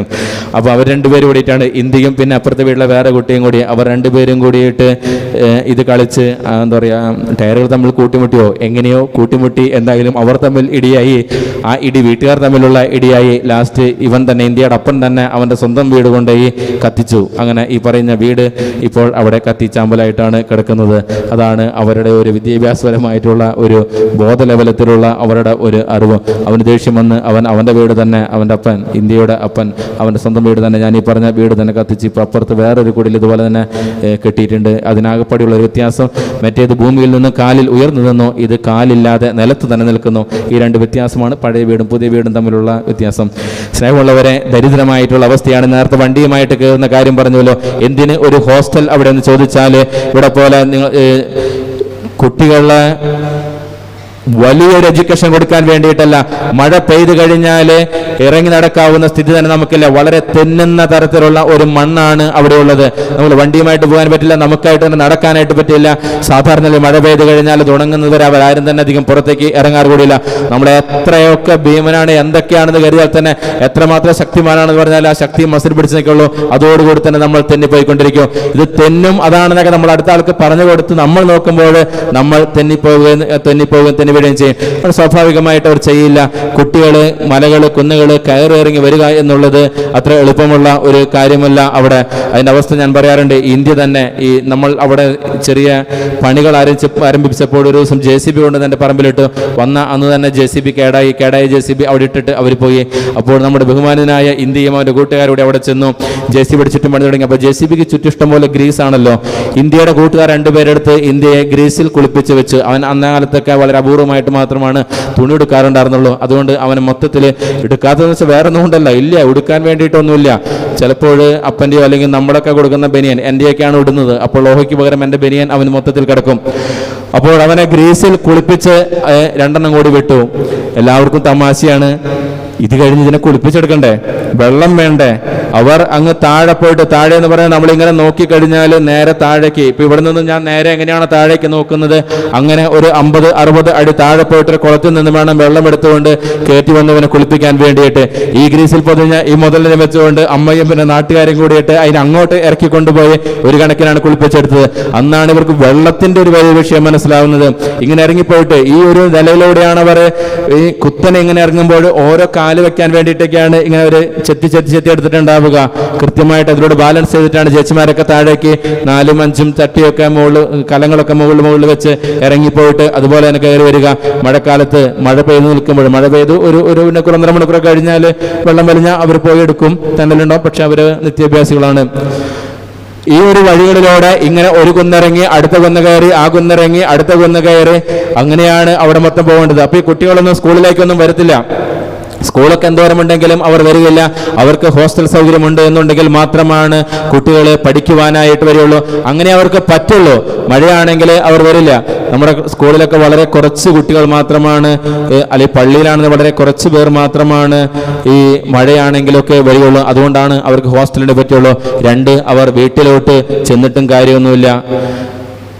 എനിക്ക് തോന്നുന്നു എൻ്റെ ഒരു ഓർമ്മയിൽ എൻ്റെ അപ്പാപ്പൻ പേപ്പർ വായിക്കുന്ന ആളായിരുന്നു. എൻ്റെ അപ്പൻ്റെ അപ്പൻ പേപ്പർ വായിക്കുന്ന ആളായിരുന്നു. എന്ന് വെച്ചാൽ അന്ന് കാലത്ത് നമുക്ക് പേപ്പർ കിട്ടാനുണ്ടായിരുന്നു, അത് വായിക്കാനുള്ള വിദ്യാഭ്യാസം ഉണ്ടായിരുന്നു. ഇവിടെ നമ്മളൊക്കെ ചിലപ്പോൾ നിങ്ങൾ കാരണന്മാരൊക്കെ മക്കളോട് പറഞ്ഞിട്ടുണ്ടായിരിക്കും, എൻ്റെ അപ്പനൊക്കെ എന്നോട് പറഞ്ഞിട്ടുണ്ട്, ഞാനോ പഠിച്ചിട്ടില്ല നീയോ പോയി പഠിക്കടാ എന്നുള്ളത്. അല്ലെങ്കിൽ അതും പറഞ്ഞുകൊണ്ടാണ് എന്താ പറയുക, പട്ടമടൽ മുതൽ ചൂരൽപടി വരെയുള്ള അടികൾ കെട്ടിക്കൊണ്ടിരുന്നത്. ഞാനോ പഠിച്ചിട്ടില്ല നിങ്ങളോ പോയി പഠിക്കുക. അതൊക്കെ തന്നെയായിരിക്കും മിക്കവാറും കാരണന്മാരായിട്ടുള്ള നിങ്ങൾ മക്കളോട് പറഞ്ഞുകൊണ്ടിരിക്കുന്ന ഒരു പ്രധാനപ്പെട്ട ഒരു വാചകം തോന്നുന്നു. അവിടെ ചെന്നപ്പോഴാണ് ഞാൻ മനസ്സിലാക്കുന്നത്, 10ാം ക്ലാസ്സും ബി ഡിഗ്രിയും ഒക്കെ എത്തിയ ശേഷമാണ് എൻ്റെ അപ്പനും നിങ്ങളുമൊക്കെ മക്കളോട് പറഞ്ഞത് ഞാനോ പഠിച്ചിട്ടില്ല നിങ്ങളോ പോയി പഠിക്കുക എന്നുള്ളത്. അവർ സ്കൂളെ കണ്ടിട്ടില്ല. ഒരുപക്ഷെ എൻ്റെ തലമുറയിൽപ്പെട്ടവരൊക്കെ, എൻ്റെ തൊട്ട് താഴെ വരുന്നവർ വരെയും അവരൊക്കെ നമ്മുടെ അപ്പാപ്പൻ്റെയോ എൻ്റെയൊക്കെ അപ്പാപ്പൻ്റെയോ അപ്പൻ്റെയോ ലെവലിൽ അപ്പാപ്പൻ്റെ അപ്പൻ്റെയോ ഒക്കെ ആ ഒരു തരത്തിലോട്ട് മാത്രമാണ് അവിടുത്തെ ഒരു വിദ്യാഭ്യാസപരമായുള്ള കാര്യം എത്തിയിട്ടുള്ളൂ. അതുകൊണ്ട് തന്നെ പലപ്പോഴും ഈ ലോകത്തെക്കുറിച്ച് പറഞ്ഞാൽ, ഈ രാജ്യത്തെക്കുറിച്ച് പറഞ്ഞാൽ അവർക്ക് മനസ്സിലാവുകയില്ല. അവരെപ്പോഴും ത്രിപുര പഴയ ഒരു പ്രിസ്ലി രാജ്യഭരണമുള്ള ഒരു രാജ്യമാണ്. നമ്മുടെ കൊച്ചി രാജ്യം എന്നൊക്കെ പറയുന്ന പോലെ രാജ്യമാണ്. ഇപ്പോഴും മുതിർന്ന ഒരുപാട് പേര് ആ പഴയ ത്രിപുര രാജ്യത്തിലാണ് ജീവിക്കുന്നതെന്നാണ് അവർ വിചാരിച്ചുകൊണ്ടിരിക്കുന്നത്. ത്രിപുരയുടെ രാജാവാണ് ഇപ്പോഴും ഭരിക്കുന്നത് എന്നാണ് അവർ പലരും കരുതിക്കൊണ്ടിരിക്കുന്നത്. ഇന്ത്യയുടെ വഴിയ നമ്മുടെ 100 രൂപ നോട്ട് മാറി വന്ന സമയത്ത് ആ നോട്ട് കാണിച്ച് എന്നോട് ചോദിച്ച പിള്ളേരുണ്ട്, നിങ്ങളുടെ സ്ഥലത്ത് ഈ നോട്ടാണോ ഉള്ളത്, ഞങ്ങളുടെ സ്ഥലത്തെ നോട്ട് മാറി, ഈ നോട്ട് നിങ്ങളുടെ അവിടെ ഉണ്ടോ എന്ന് ചോദിച്ചിട്ടുള്ള ആൾക്കാരുണ്ട്. അവർ കൽക്കട്ടയിലോട്ട് വരികയാണെന്നുണ്ടെങ്കിൽ അവർ പറയുക ഞങ്ങൾ ഇന്ത്യയിൽ പോവുകയാണെന്നാണ് പറയുക. കൽക്കട്ടയിൽ ചിലപ്പോൾ എന്തെങ്കിലും ആവശ്യത്തിന് വേണ്ടി വരികയാണെങ്കിൽ അവരുടെ ഒരു പൊതുബോധം മുതിർന്നവരുടെ കാര്യമാണ് പറയുന്നത്. അത്രയുമൊക്കെയാണ് വളർന്നിട്ടുള്ളൂ. എന്തുകൊണ്ട് വിദ്യാഭ്യാസം പ്രധാനപ്പെട്ടതായിരിക്കും ആ സ്ഥലത്ത് എന്നുള്ളതാണ്. ഇവിടെ ഒരുപക്ഷെ നമ്മൾ എന്തിനാണ് കുട്ടികളെ പഠിപ്പിക്കുന്നത്? നല്ല ജോലി കിട്ടാൻ വേണ്ടിയിട്ടാണ് നമ്മൾ പഠിപ്പിക്കുന്നത്. നല്ല നിലയിൽ അവർ എത്തിച്ചേരാൻ വേണ്ടിയിട്ട് നമ്മൾ അവരെ പഠിപ്പിക്കുന്നു.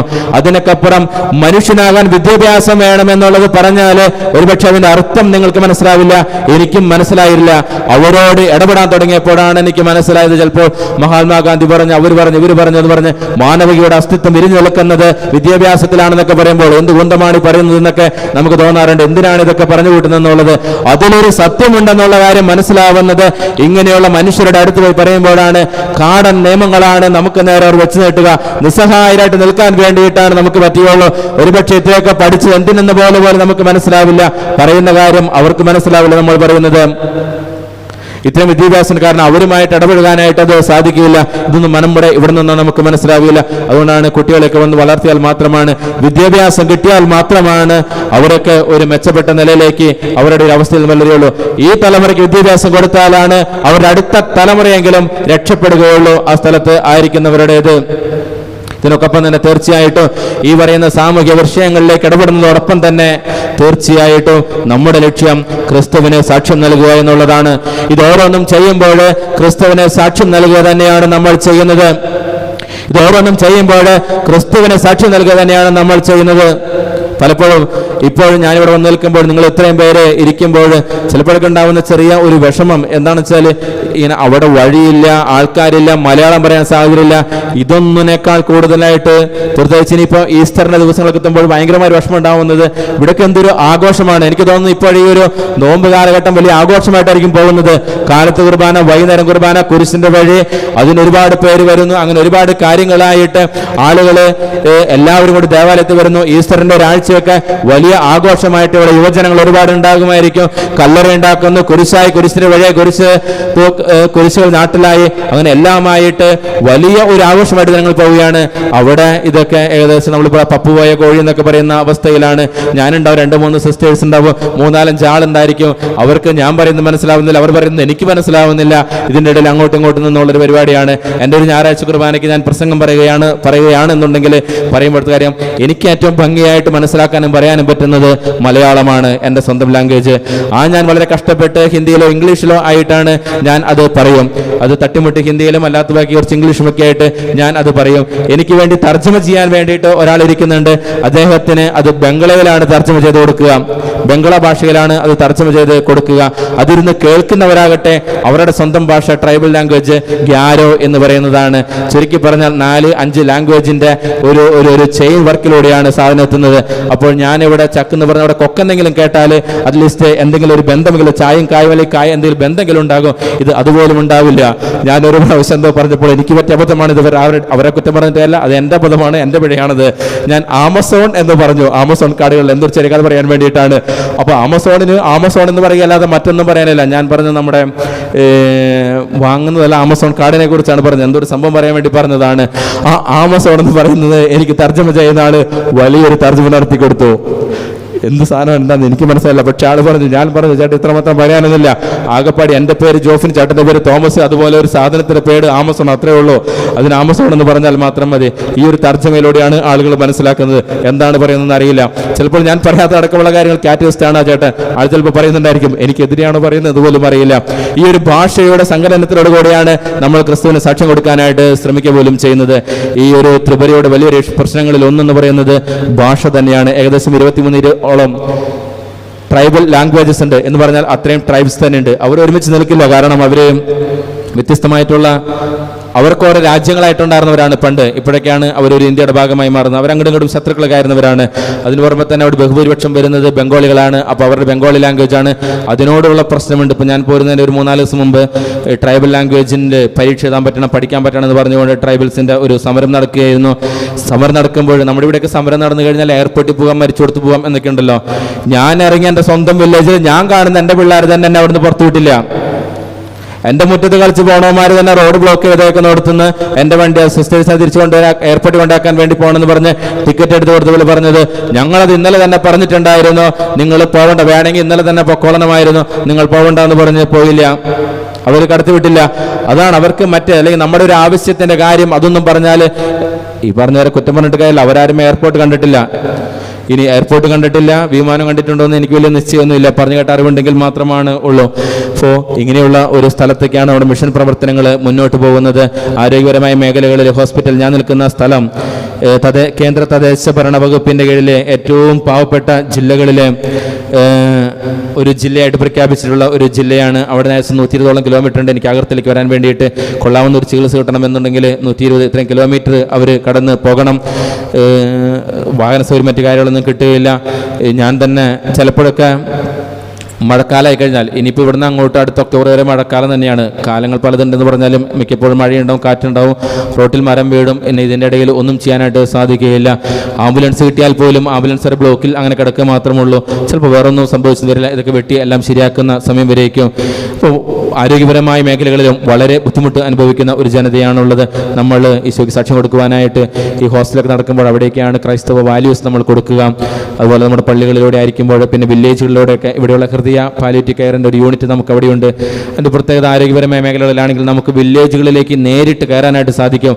അല്ലാതെ ചെന്നാൽ ചിലപ്പോൾ നമ്മൾ അവിടെ അങ്ങനെ കയറ്റിയെന്ന് വരികയില്ല. അപ്പോൾ മരുന്ന് കിട്ടും എന്നൊക്കെ പറഞ്ഞു കഴിഞ്ഞാൽ അവർ നമ്മളെ കയറ്റും. രോഗമൊന്നുമില്ലെങ്കിലും അവരെല്ലാവരും വരും. അവർക്ക് എന്തെങ്കിലും മരുന്ന് കിട്ടി കഴിഞ്ഞാൽ വലിയ സന്തോഷമാണ്. സിസ്റ്റർ ബി കോംപ്ലക്സിൻ്റെ മരുന്ന് അങ്ങനത്തെ അവർക്ക് കൊടുക്കും. എല്ലാവരെയൊക്കെ ബ്ലഡ് പ്രഷറൊക്കെ ഒന്ന് നോക്കി കഴിയുമ്പോൾ അവർ വളരെ ഹാപ്പിയാകും.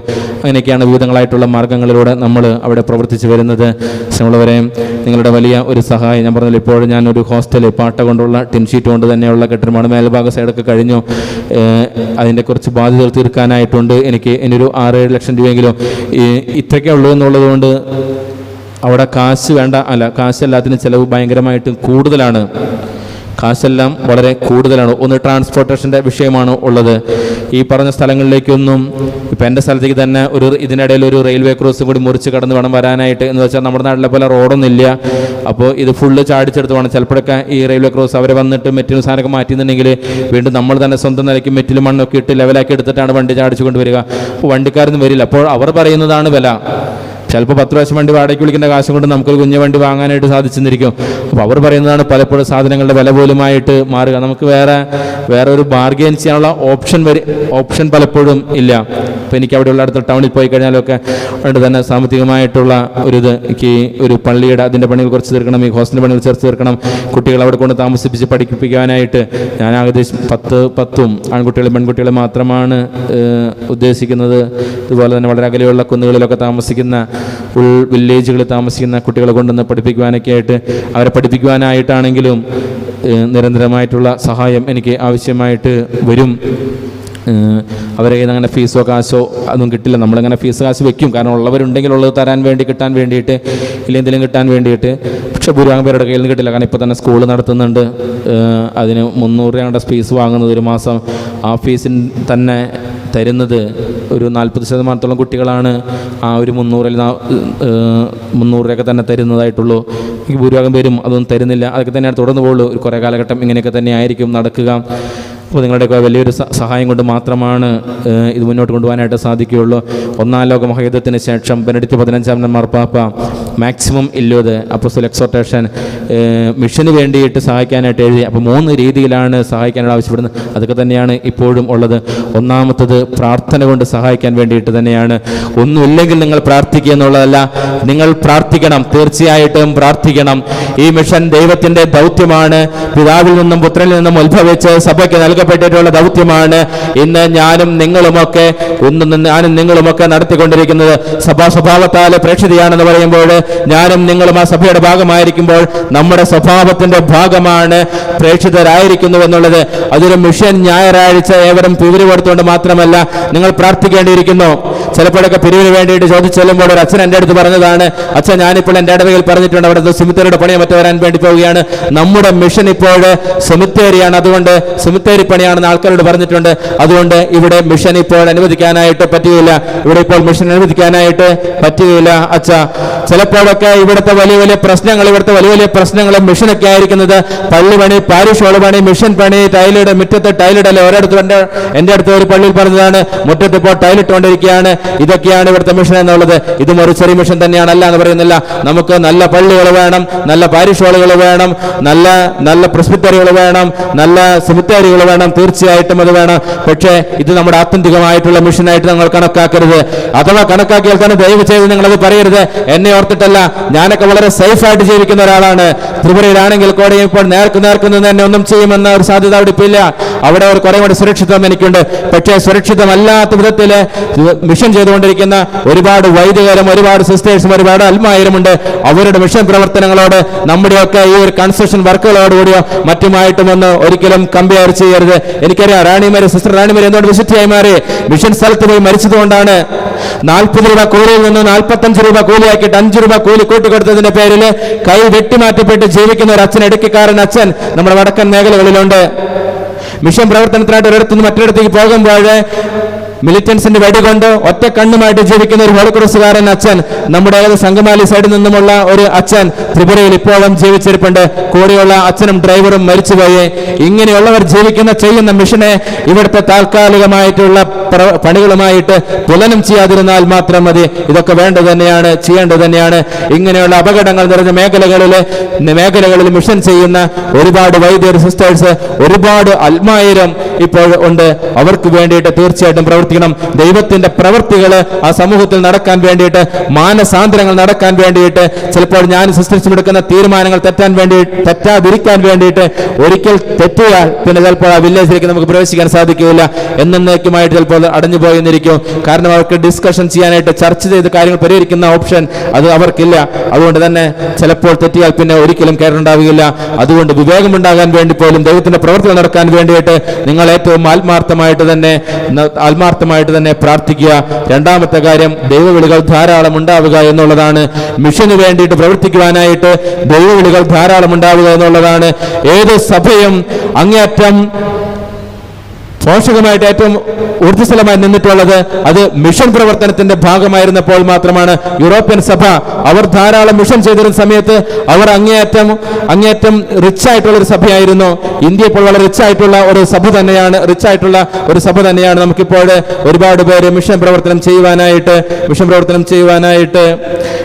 ചെയ്യാനായിട്ട് ഉണ്ട്. അതുകൊണ്ട് ധാരാളമായിട്ടുള്ള വൊക്കേഷൻസ് നമുക്ക് ഉണ്ടാകേണ്ടിയിരിക്കുന്നു. ഞാനിവിടെയും സമയം നോക്കുന്നുണ്ട്. ആൾക്കാരിൽ എനിക്കറിയാൻ കൂടി പോയിട്ടുണ്ടെന്നുള്ള കാര്യം. മൂന്നാമത്തെ കാര്യമാണ്, നിങ്ങൾ കൊണ്ട് പറ്റുന്ന വിധത്തിലുള്ള സാമ്പത്തിക സഹായങ്ങൾ, മറ്റ് സഹായങ്ങൾ നിങ്ങൾ ചെയ്തു തരണം എന്നുള്ളത്. അതിനാണ് പ്രധാനമായിട്ടും ഞാൻ വന്നിട്ടുള്ളത്. നിങ്ങളോട് അപേക്ഷിക്കുന്നത് നിങ്ങൾ സാധിക്കുന്ന വിധത്തിൽ ചെയ്യും എന്ന് എനിക്ക് ഉറപ്പാണ്. നിങ്ങൾ ചെയ്യണമെന്ന് പ്രത്യേകമായിട്ട് അഭ്യർത്ഥിക്കുകയാണ്. ദൈവം നമ്മളെല്ലാവരെയും അനുഗ്രഹിക്കട്ടെ. സമയം കൂടി പോയിട്ട് ഞാൻ സമയം നോക്കിക്കൊണ്ടിരിക്കുന്നുണ്ടായിരുന്നു. പക്ഷേ എനിക്ക് തൃപ്തി വരാത്തത് കൊണ്ടാണ് നിങ്ങളത് എൻ്റെ ഒരു ദാരിദ്ര്യമായിട്ട് എന്ന് പറയുക, എന്തോ പറയാറില്ല, ആദിവാസി ചക്ക കൂട്ടാൻ കണ്ട പോലെ ഇത്രയും വലിയ ആൾക്കാരെ ഞാൻ കാണുന്നത് എനിക്ക് തോന്നുന്നൊരു 6-7 മാസത്തിന് ശേഷമാണ് ഒരു ദേവാലയത്തിൽ ഞാൻ ഇങ്ങനെ ആൾക്കാരെ കാണുന്നത് പോലും. അപ്പോൾ ആ ഒരു എൻ്റെ ഒരു ദാരിദ്ര്യത്തിൽ അല്പം അധികം കിട്ടിയപ്പോൾ എന്തോ പറഞ്ഞു പോയെന്ന് ഓർത്ത് നിങ്ങളൊന്ന് ക്ഷമിക്കുക. ഇനി അങ്ങോട്ട് പെട്ടെന്ന് തീർക്കാൻ ശ്രമിക്കാം. ദൈവം നമ്മളെല്ലാവരെയും പ്രത്യേകമായിട്ട് അനുഗ്രഹിക്കട്ടെ.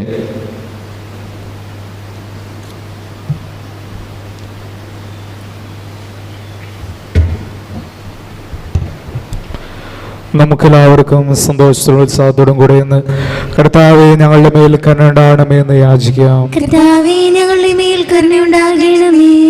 പരിശുദ്ധാത്മാവിനാൽ മരുഭൂമിയിലേക്ക് നയിക്കപ്പെടുകയും 40 രാവും 40 പകലും തപസ് അനുഷ്ഠിക്കുകയും ചെയ്ത കർത്താവേ, തപസ്സിന്റെയും പ്രായശ്ചിത്തത്തിന്റെയും അരുവിയാൽ ഞങ്ങളെ നിറയ്ക്കണമെന്ന് ഞങ്ങളെ യാചിക്കുന്നു. കർത്താവേ ഞങ്ങളുടെ മേൽ കരുണയുണ്ടാകണമേ.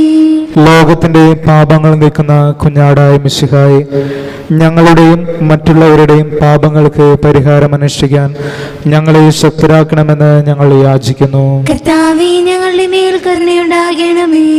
സ്നേഹത്തിന്റെ ബലിവസ്തുവായ മിശിഹായെ, ഞങ്ങളുടെ ശരീരത്തെയും അതിന്റെ ദുർവാസനകളെയും നിന്നോട് കൂടെ ക്രൂശിക്കുന്നതിന് ഞങ്ങളെ അനുഗ്രഹിക്കണമെന്ന് ഞങ്ങളെ യാചിക്കുന്നു. കർത്താവേ ഞങ്ങളുടെ മേൽ കരുണയുണ്ടാകണമേ. സാത്താനെ പരാജയപ്പെടുത്തി ഞങ്ങൾക്ക് മാതൃകയും മനോധൈര്യവും നൽകിയ മിശിഹായെ, പ്രലോഭനങ്ങളെ അതിജീവിക്കാൻ ഞങ്ങളെ ശക്തരാക്കണമെന്ന് ഞങ്ങളെ യാചിക്കുന്നു. കർത്താവേ ഞങ്ങളുടെ മേൽ കരുണയുണ്ടാകണമേ.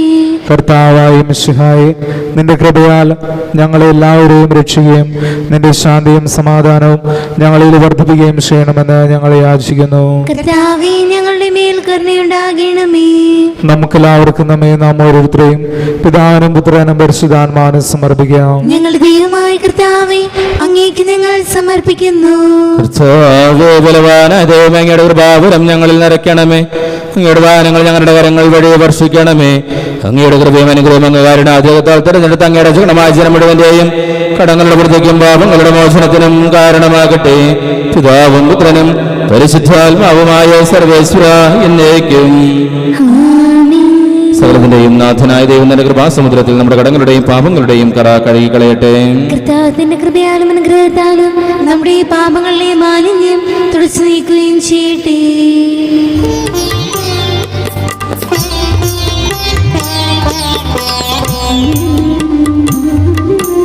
അർപ്പണം ചെയ്യുന്നു യേശുവേ, അപ്പവും വീഞ്ഞിനുമൊപ്പം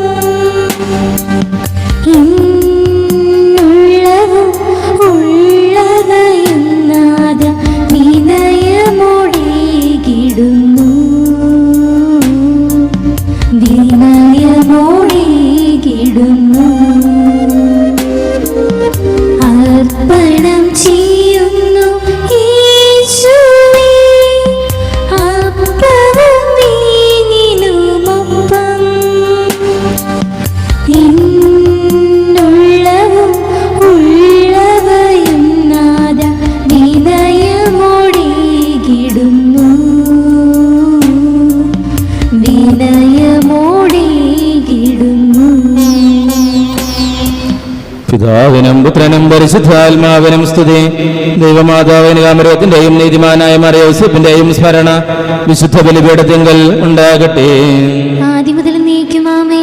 ദൈവപുത്രന്റെ സ്നേഹന്മാരെ, ഏകജാതന്റെ സ്നേഹിതരെ, ലോകത്തിൽ സമാധാനമുണ്ടാകുവാൻ വേണ്ടി പ്രാർത്ഥിക്കുവിൻ. ചെറിയവരും വലിയവരും നിന്റെ സ്ഥിരമായ ഉത്ഥാനം വഴി നീ മഹത്വത്തോടെ ഉയർപ്പിക്കുമെന്ന പ്രതീക്ഷയിൽ മരിച്ചവരെല്ലാവരും നിദ്ര ചെയ്യുന്നു. അവിടുത്തെ സന്നിധിയിൽ നിങ്ങളുടെ ഹൃദയങ്ങൾ തുറക്കുവിൻ. ഉപവാസവും പ്രാർത്ഥനയും അനുതാപവും വഴി നിശ്ചയായും അവിടുത്തെ പിതാവിനെയും പരിശുദ്ധാത്മാവിനെയും നമുക്ക് പ്രസാദിപ്പിക്കാം. സർവശക്തനും പിതാവുമായ ഏകദൈവത്തിൽ ഞങ്ങൾ വിശ്വസിക്കുന്നു. ദൃശ്യവും അദൃശ്യവുമായ സകലത്തിന്റെയും സൃഷ്ടാവിൽ ഞങ്ങൾ വിശ്വസിക്കുന്നു. ദൈവത്തിന്റെ ഏകപുത്രനും സകല സൃഷ്ടികൾക്കുമുള്ള അതിജാതനും യുഗങ്ങൾക്കെല്ലാം മുമ്പ് പിതാവിൽ നിന്ന് ജനിച്ചവനും എന്നാൽ സൃഷ്ടിക്കപ്പെടാത്തവനും ഏകർത്താവുമായ ഈശോ മിശിഹായി ഞങ്ങൾ വിശ്വസിക്കുന്നു. അവിടുന്ന് സത്യത്തിൽ നിന്നുള്ള സത്യവും പിതാവിനോട് കൂടെ ഏകസത്യമാകുന്നു. അവിടുന്ന് വഴി പ്രപഞ്ചം സംവിധാനം ചെയ്യപ്പെടുകയും എല്ലാം സൃഷ്ടിക്കപ്പെടുകയും ചെയ്തു. മനുഷ്യരായ നമുക്ക് വേണ്ടിയും നമ്മുടെ രക്ഷയ്ക്ക് വേണ്ടിയും അവിടുന്ന് സ്വർഗത്തിൽ നിന്നിറങ്ങി പരിശുദ്ധാത്മാവിന് കന്യകാമറിയത്തിൽ നിന്ന് ശരീരം സ്വീകരിച്ച് മനുഷ്യനായി പിറന്നു. പന്തിയോസ് പിലാത്തോസിന്റെ കാലത്ത് പീഡകൾ സഹിക്കുകയും സ്ലീവാൽ തറയ്ക്കപ്പെട്ട് മരിക്കുകയും സംസ്കരിക്കപ്പെടുകയും എഴുതപ്പെട്ടിരിക്കുന്ന പോലെ മൂന്നാം ദിവസം ഉയർത്തെഴുന്നേൽക്കുകയും ചെയ്തു. അവിടുന്ന് സ്വർഗത്തിലേക്ക് എഴുന്നള്ളി പിതാവിന്റെ വലതുഭാഗത്തിരിക്കുന്നു. മരിച്ചവരെയും ജീവിക്കുന്നവരെയും വിധിക്കാൻ അവിടുന്ന് വീണ്ടും വരുവാനിരിക്കുന്നു. പിതാവിൽ നിന്നും പുത്രനിൽ നിന്നും പുറപ്പെടുന്ന സത്യാത്മാവും ജീതാത്മാവുമായ ഏകപരിശുദ്ധാത്മാവിലും ഞങ്ങൾ വിശ്വസിക്കുന്നു. ഏകവും പരിശുദ്ധവും സ്നേഹികവും സാർവത്രികമായ സഭയിലും ഞങ്ങൾ വിശ്വസിക്കുന്നു. പാപമോചനത്തിലേക്കും മാമോദീസായും ശരീരത്തിന്റെ ഉയർപ്പും നിത്യായുസ്സും ഞങ്ങൾ ഏറ്റുപറയുകയും ചെയ്യുന്നു. ആമേൻ. സകലത്തിന്റെയും നാഥനായ ദൈവം നിന്റെ സ്തുതികൾ ആലപിക്കുവാൻ എന്നെ ശക്തനാകട്ടെ. നമുക്ക് പ്രാർത്ഥിക്കാം. സമാധാനം നമ്മോടുകൂടെ. പാത്രിയാർക്കീസുമാരും മേജർ ആർച്ച് ബിഷപ്പുമാരും മെത്രാപോലിത്താമാരും മെത്രാന്മാരുമായ നമ്മുടെ പിതാക്കന്മാർ, പുരോഹിതന്മാർ, ശുശ്രൂഷികൾ എന്നിവരുടെയും ബ്രഹ്മചാരികളുടെയും കന്യകകളുടെയും നമ്മുടെ മാതാപിതാക്കന്മാർ, പുത്രിപുത്രന്മാർ, സഹോദരി സഹോദരന്മാർ എന്നിവരുടെയും ഓർമ്മയാചരിച്ചുകൊണ്ട് നിങ്ങൾ പ്രാർത്ഥിക്കുവിൻ. മിശിഹായുടെ സ്നേഹിതരും വിശ്വാസികളുമായ എല്ലാ ഭരണകർത്താക്കളെയും സത്യവിശ്വാസത്തോടെ മരിച്ച് ഈ ലോകത്തിൽ നിന്ന് വേർപെട്ടു പോയ എല്ലാവരെയും അനുസ്മരിക്കുവിൻ. മിശിഹായുടെ കൃപയാൽ ഈ ബലി നമുക്ക് സഹായത്തിനും രക്ഷയ്ക്കും സ്വർഗരാജ്യത്തിൽ നിത്യജീവനും കാരണമാകട്ടെ. കർത്താവേ, ആശീർവദിക്കണമേ. എന്റെ സഹോദരരെ, ഈ കുർബാന എന്റെ കരങ്ങൾ വഴി പൂർത്തിയാക്കുവാൻ നിങ്ങൾ എനിക്ക് വേണ്ടി പ്രാർത്ഥിക്കുവിൻ. സകലത്തിനെ നാഥനായ ദൈവം തന്റെ ഭീക്ഷ നിറവേറ്റാൻ അങ്ങേ ശക്തനാക്കട്ടെ. ഈ കുർബാനയോടൊന്ന് സ്വീകരിക്കട്ടെ. അങ്ങേക്കും ഞങ്ങൾക്കും ലോകം മുഴുവനും വേണ്ടി അങ്ങ് സമർപ്പിക്കുന്ന ഈ ബലിയിൽ അവിടുന്ന് സംപ്രീതനാവുകയും ചെയ്യട്ടെ. ആമേൻ. ഞങ്ങൾ അങ്ങേക്ക് സ്തുതിയും ബഹുമാനവും കൃതജ്ഞതയും ആരാധനയും സമർപ്പിക്കുന്നു, ഇപ്പോഴും എപ്പോഴും എന്നേക്കും. ആമേൻ. സമാധാനം നിങ്ങളോടുകൂടെ. അങ്ങയോടും അങ്ങയുടെ ആത്മാവോടും കൂടി. സഹോദരി, മിശിഹായുടെ സ്നേഹത്തിൽ നിങ്ങൾ സമാധാനം നൽകുവിൻ. നമുക്കെല്ലാവർക്കും അനുതാപത്തോടും വിശുദ്ധിയോടും കൂടി കർത്താവിന് നന്ദി പറയുകയും അവിടുത്തെ വിളിച്ചപേക്ഷിക്കുകയും ചെയ്യാം. നിങ്ങൾ ആദരപുറം നിന്ന് ഇവിടെ അനുഷ്ഠിക്കപ്പെടുന്നവയെ സൂക്ഷിച്ചു വീക്ഷിക്കുവിൻ. ഭയബദ്ധജനമായ രഹസ്യങ്ങൾ കൂദാശ ചെയ്യപ്പെടുന്നു. പുരോഹിതൻ തന്റെ മാധ്യസ്ഥം വഴി സമാധാനം സമ്മതമാകുന്നതിനു വേണ്ടി പ്രാർത്ഥിക്കാൻ തുടങ്ങുന്നു. കണ്ണുകൾ താഴ്ത്തി വിചാരങ്ങൾ സ്വർഗത്തിലേക്ക് ഉയർത്തി നിശബ്ദരായി ഏകാഗ്രതയോടും ഭക്തിയോടും കൂടി നിങ്ങൾ ഹൃദയത്തിൽ പ്രാർത്ഥിക്കുവിൻ. സമാധാനം നമ്മോട് കൂടെ. നമ്മുടെ കർത്താവ് ഈശോമിശിഹായുടെ കൃപയും പിതാവായ ദൈവത്തിന്റെ സ്നേഹവും പരിശുദ്ധാത്മാവിന്റെ സഹവാസവും നാം എല്ലാവരുടെയും കൂടെ ഉണ്ടായിരിക്കട്ടെ, ഇപ്പോഴും എപ്പോഴും എന്നേക്കും. നിങ്ങളുടെ വിചാരങ്ങൾ ഉന്നതത്തിലേക്ക് ഉയരട്ടെ. ആരാധനായ രാജാവേ, അങ്ങയുടെ സന്നിധിയിലേക്ക് സകലത്തിന്റെയും നാഥനായ ദൈവത്തിന് കുർബാന അർപ്പിക്കപ്പെടുന്നു. അതിന്യായമാകുന്നു. സമാധാനം നമ്മോട് കൂടെ. ലോകത്തെയും അതിലുള്ള സകലത്തെയും കനിവോടെ സൃഷ്ടിക്കുകയും മനുഷ്യവംശത്തോട് അളവറ്റ കൃപ കാണിക്കുകയും ചെയ്തു. സ്വർഗവാസികളുടെ ആയിരങ്ങളും മാലാഖമാരുടെ പതിനായിരങ്ങളും മഹോന്നതനായ അങ്ങയെ കുമ്പിട്ട് ആരാധിക്കുന്നു. അഗ്നിമയന്മാരും രൂപികളുമായ സ്വർഗീയ സൈന്യങ്ങൾ അങ്ങയുടെ നാമം പ്രകീർത്തിക്കുന്നു. പരിശുദ്ധരൂപികളുമായ കൃപന്മാരോടും ശ്രാപ്പന്മാരോടും ചേർന്ന് നാഥനായ അങ്ങേക്ക് അവർ ആരാധന സമർപ്പിക്കുന്നു. ഉയർന്ന സ്വരത്തിൽ ഇടപെടാതെ സ്തുതിച്ചുകൊണ്ട് അവർ ഒന്ന് ചേർന്ന് ഉദ്ഘോഷിക്കുകയും ചെയ്യുന്നു.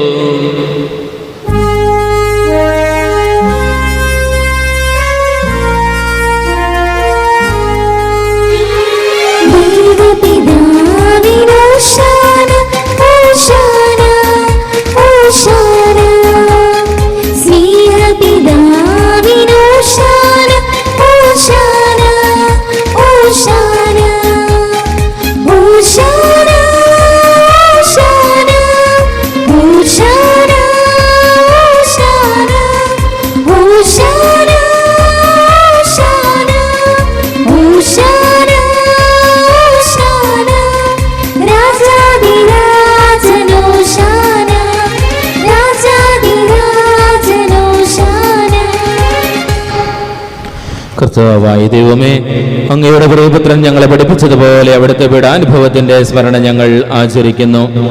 താൻ ഏൽപ്പിച്ചു കൊടുക്കപ്പെട്ട രാത്രിയിൽ ഈശോ നിർമ്മലമായ തൃക്കരങ്ങളിൽ അപ്പമെടുത്ത് സ്വർഗത്തിലേക്ക് ആരാധനായ പിതാവേ അങ്ങയുടെ പക്കലേക്ക് കണ്ണുകൾ ഉയർത്തി വാഴ്ത്തി വിഭജിച്ച് ശിഷ്യന്മാർക്ക് നൽകിക്കൊണ്ട് അരുൾ ചെയ്തു, ഇത് പാപമോചനത്തിനായി നിങ്ങൾക്ക് വേണ്ടി വിഭജിക്കപ്പെടുന്ന എൻ്റെ ശരീരമാകുന്നു. നിങ്ങളെല്ലാവരും ഇതിൽ നിന്നും വാങ്ങി ഭക്ഷിക്കുവിൻ. അപ്രകാരം തന്നെ കാസയുമെടുത്ത് കൃതജ്ഞതാസ്തോത്രം ചെയ്ത് വാഴ്ത്തി അവർക്ക് നൽകിക്കൊണ്ട് അരുൾ ചെയ്തു, ഇത് പാപമോചനത്തിനായി അനേകർക്ക് വേണ്ടി ചിന്തപ്പെടുന്ന പുതിയ ഉടമ്പടിയുടെ എൻ്റെ രക്തമാകുന്നു. നിങ്ങളെല്ലാവരും ഇതിൽ നിന്നും വാങ്ങി പാനം ചെയ്യുവിൻ. ഞാൻ ഈ ചെയ്തത് നിങ്ങൾ എൻ്റെ നാമത്തിൽ ഒന്നിച്ചു കൂടുമ്പോൾ എൻ്റെ ഓർമ്മയ്ക്കായി ചെയ്യുവിൻ. കർത്താവേ, നന്ദി പ്രകാശിപ്പിക്കുവാൻ കഴിയാത്തത് മാത്രമല്ല അനുഗ്രഹമാണ് നീ ഞങ്ങൾക്ക് നൽകിയിരിക്കുന്നത്.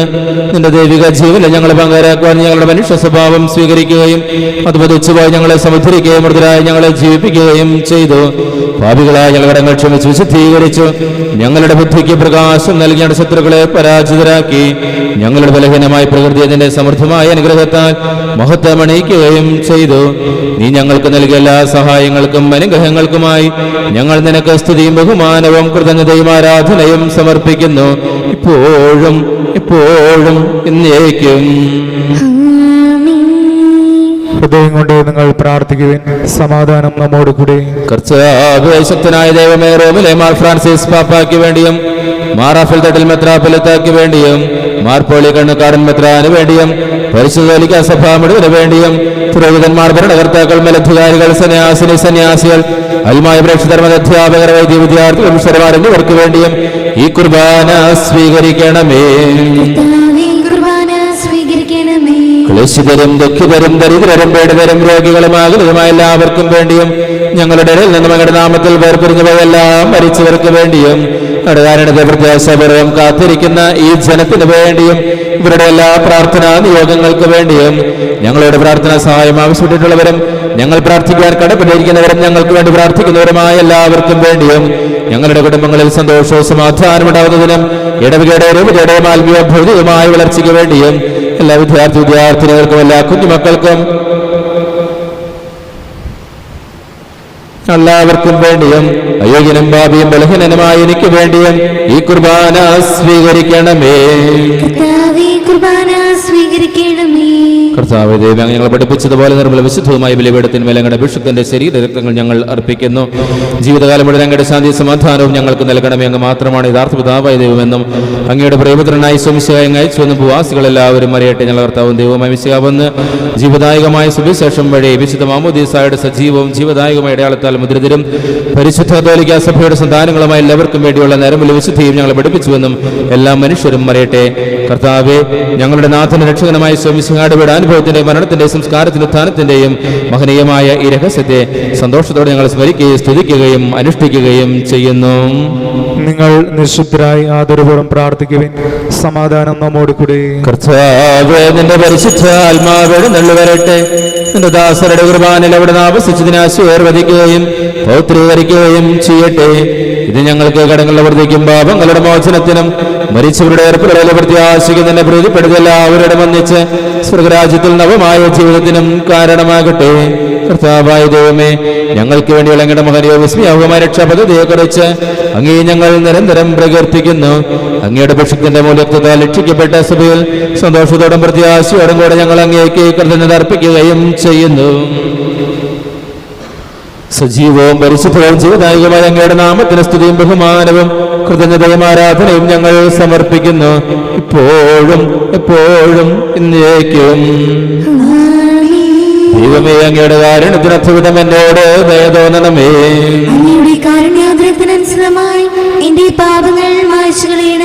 കർത്താവേ, അനുഗ്രഹിക്കണമേ. ഞങ്ങളുടെ കർത്താവായ ദൈവമേ,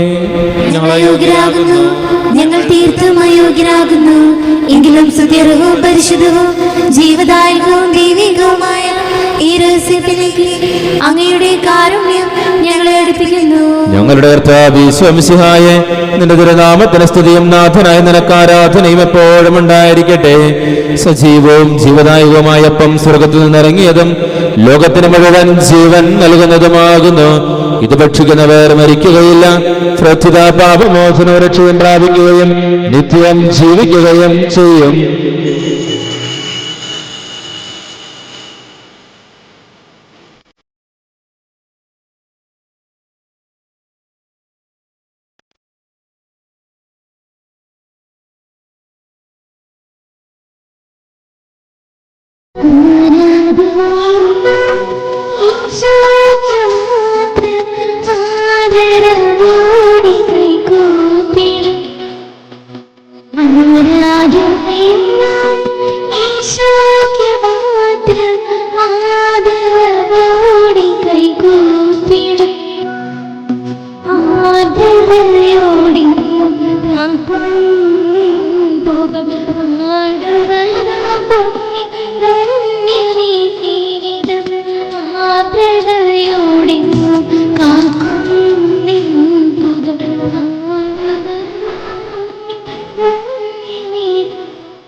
നമ്മുടെ കർത്താവേ ഈശോമിശിഹായുടെ കൃപയും പിതാവായ ദൈവത്തിന്റെ സ്നേഹവും പരിശുദ്ധാത്മാവിന്റെ സഹവാസവും നാം എല്ലാവരോടും കൂടെ ഉണ്ടായിരിക്കട്ടെ, ഇപ്പോഴും എപ്പോഴും എന്നേക്കും.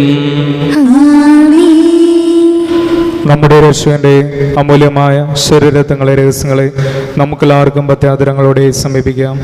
അനുതാപത്തിൽ നിളവാകുന്ന ശരണത്തോടെ അപരാധങ്ങളിൽ നിന്ന് പിന്തിരിഞ്ഞും പാപങ്ങളെക്കുറിച്ച് പശ്ചാത്താപിച്ചും സഹോദരത്തെറ്റുകളെ ക്ഷമിച്ചുകൊണ്ടും നമുക്ക് സകലത്തിന്റെയും നാഥനായ ദൈവത്തോട് കൃപയും പാപമോചനവും യാചിക്കുകയും ചെയ്യാം. പാപങ്ങളും അപരാധങ്ങളും ക്ഷമിക്കണമേ. ഭിന്നതകളും കലങ്ങളും വെടിഞ്ഞ് നമ്മുടെ മനസ്സാക്ഷി ശുദ്ധീകരിക്കാം. കർത്താവേ, അങ്ങയുടെ ദാസരുടെ പാപങ്ങളും അപരാധങ്ങളും ക്ഷമിക്കണമേ. ശത്രുതയിലും വിദ്വേഷത്തിലും നിന്ന് നമ്മുടെ ആത്മാക്കളെ വിമുക്തമാക്കാം. കർത്താവേ, അങ്ങയുടെ ദാസരുടെ പാപങ്ങളും അപരാധങ്ങളും ക്ഷമിക്കണമേ. വിശുദ്ധ കുർബാന സ്വീകരിക്കുകയും പരിശുദ്ധാത്മാവിനാൽ പൗത്രീകരിക്കപ്പെടുകയും ചെയ്യാം. കർത്താവേ, അങ്ങയുടെ ദാസരുടെ പാപങ്ങളും അപരാധങ്ങളും ക്ഷമിക്കണമേ. യോജിപ്പോടും ഐക്യത്തോടും കൂടെ ദിവ്യരഹസ്യങ്ങളിൽ പങ്കുകൊള്ളാം. കർത്താവേ, അങ്ങയുടെ ദാസരുടെ പാപങ്ങളും അപരാധങ്ങളും ക്ഷമിക്കണമേ. കർത്താവേ, ഇവ ഞങ്ങളുടെ ശരീരങ്ങളുടെ ഉയർപ്പിനും ആത്മാക്കളുടെ രക്ഷയ്ക്കും കാരണമാകട്ടെ. നിത്യജീവനം കാരണമാകട്ടെ. എന്നേക്കും ആമേൻ. നമുക്ക് പ്രാർത്ഥിക്കാം. സമാധാനം നമ്മോട് കൂടെ. കർത്താവായ ദൈവമേ, കാരുണ്യപൂർവ്വം അങ്ങ് ഞങ്ങൾക്ക് നൽകിയ മനവിശ്വാസത്തോടെ അങ്ങയുടെ സന്നിധിയിൽ എപ്പോഴും നിർമ്മലഹൃദയരും പ്രസന്നവദനരും നിഷ്കളങ്കരമായി വ്യാപരിക്കുവാൻ ഞങ്ങളെ യോഗ്യരാക്കണമേ. ഞങ്ങളെല്ലാവരും ഒന്ന് ചേർന്ന് അങ്ങയെ വിളിച്ച് പ്രകാരം അപേക്ഷിക്കുന്നു. സ്വർഗസ്ഥനായ ഞങ്ങളുടെ പിതാവേ, അങ്ങയുടെ നാമം പൂജിതമാകണമേ. അങ്ങയുടെ രാജ്യം വരണമേ. അങ്ങയുടെ തിരുമനസ് സ്വർഗത്തിലെ പോലെ ഭൂമിയിലുമാകണമേ. ഞങ്ങൾക്ക് ആവശ്യമായ ആഹാരം ഇനി ഞങ്ങൾക്ക് തരണമേ. ഞങ്ങളുടെ കടക്കാരോട് ഞങ്ങൾ ക്ഷമിച്ചതുപോലെ ഞങ്ങളുടെ കടങ്ങളും പാപങ്ങളും ഞങ്ങളോട് ക്ഷമിക്കണമേ. ഞങ്ങൾ പ്രലോഭനത്തിൽ വീഴാനിടയാക്കരുത്. ദുഷ്ടാരൂപിയിൽ നിന്ന് ഞങ്ങളെ രക്ഷിക്കണമേ. ഇതുകൊണ്ടിനാൽ രാജ്യവും ശക്തിയും മാറ്റവും എന്നേക്കും അങ്ങയുടേതാകുന്നു. ആമേൻ. സമാധാനം നിങ്ങളോടുകൂടെ. അങ്ങയോടും അങ്ങയുടെ ആത്മാവോടും കൂടി. വിശുദ്ധ കുർബാന വിശുദ്ധ ജനത്തിനുള്ളതാകുന്നു. ഏകപിതാ പരിശുദ്ധനാകുന്നു. ഏകപുത്രൻ പരിശുദ്ധനാകുന്നു. ഏകരൂഹ പരിശുദ്ധനാകുന്നു. പിതാവിനും പുത്രനും പരിശുദ്ധാത്മാവിനും എന്നേക്കും സ്തുതി. ആമേൻ. ജീവിക്കുന്ന ദൈവത്തെ നിങ്ങൾ പ്രകീർത്തിക്കുവിൻ. സഭയിൽ അവിടുത്തെ സ്തുതി ഉണ്ടായിരിക്കട്ടെ. എല്ലാ നിമിഷവും എല്ലാ സമയവും അവിടുത്തെ കൃപയും കാരുണ്യവും നമ്മുടെ മേലുണ്ടായിരിക്കട്ടെ. നമ്മെ ജീവിപ്പിക്കുന്ന ശംസിയുടെ കൃപാവനം അവിടുത്തെ കാരണത്താൽ നാം എല്ലാവരിലും സമ്പൂർണ്ണമാകട്ടെ. ഇപ്പോഴും എന്നേക്കും ആമേൻ. സഹോദരി, സ്വർഗരാജ്യത്തുള്ള വിശ്വാസത്തോടെ ദൈവത്തിന്റെ ശരീരം സ്വീകരിക്കാനും അവിടുത്തെ രക്തം പാനം ചെയ്യാനും തിരുസഭ നിങ്ങളെ ക്ഷണിക്കുന്നു. മിശിഹായുടെ ശരീരത്വം കടങ്ങൾ വൃദ്ധിക്കും നിത്യജീവനും കാരണമാകട്ടെ. ഓ എൻ്റെ ഈശോയെ, അങ്ങ് വിശുദ്ധ കുർബാനയിൽ സത്യമായും എഴുന്നള്ളിയിരിക്കുന്നുവെന്ന് ഞാൻ വിശ്വസിക്കുന്നു. എല്ലാ വസ്തുക്കളെയും കാൾ ഞാൻ അങ്ങയെ സ്നേഹിക്കുകയും എൻ്റെ ആത്മാവിൽ അങ്ങയെ സ്വീകരിക്കുവാൻ ഞാൻ ആഗ്രഹിക്കുകയും ചെയ്യുന്നു. ദിവ്യ കൂദാശയിൽ അങ്ങയെ സ്വീകരിക്കുവാൻ ഇപ്പോൾ എനിക്ക് സാധ്യമല്ലാത്തതിനാൽ അരൂപിയിൽ എൻ്റെ ഹൃദയത്തിലേക്ക് അങ്ങ് എഴുന്നള്ളി വരണമേ. അങ്ങ് എന്നിൽ സന്നിഹിതനാണെന്ന് വിശ്വസിച്ച് ഞാൻ അങ്ങയെ ആശ്ലേഷിക്കുകയും എന്നെ അങ്ങയോട് പൂർണ്ണമായി ഐക്യപ്പെടുത്തുവാൻ ആഗ്രഹിക്കുകയും ചെയ്യുന്നു. ഒരിക്കലും അങ്ങയിൽ നിന്നും അകലുവാൻ എന്നെ അനുവദിക്കരുതേ. ആമേൻ.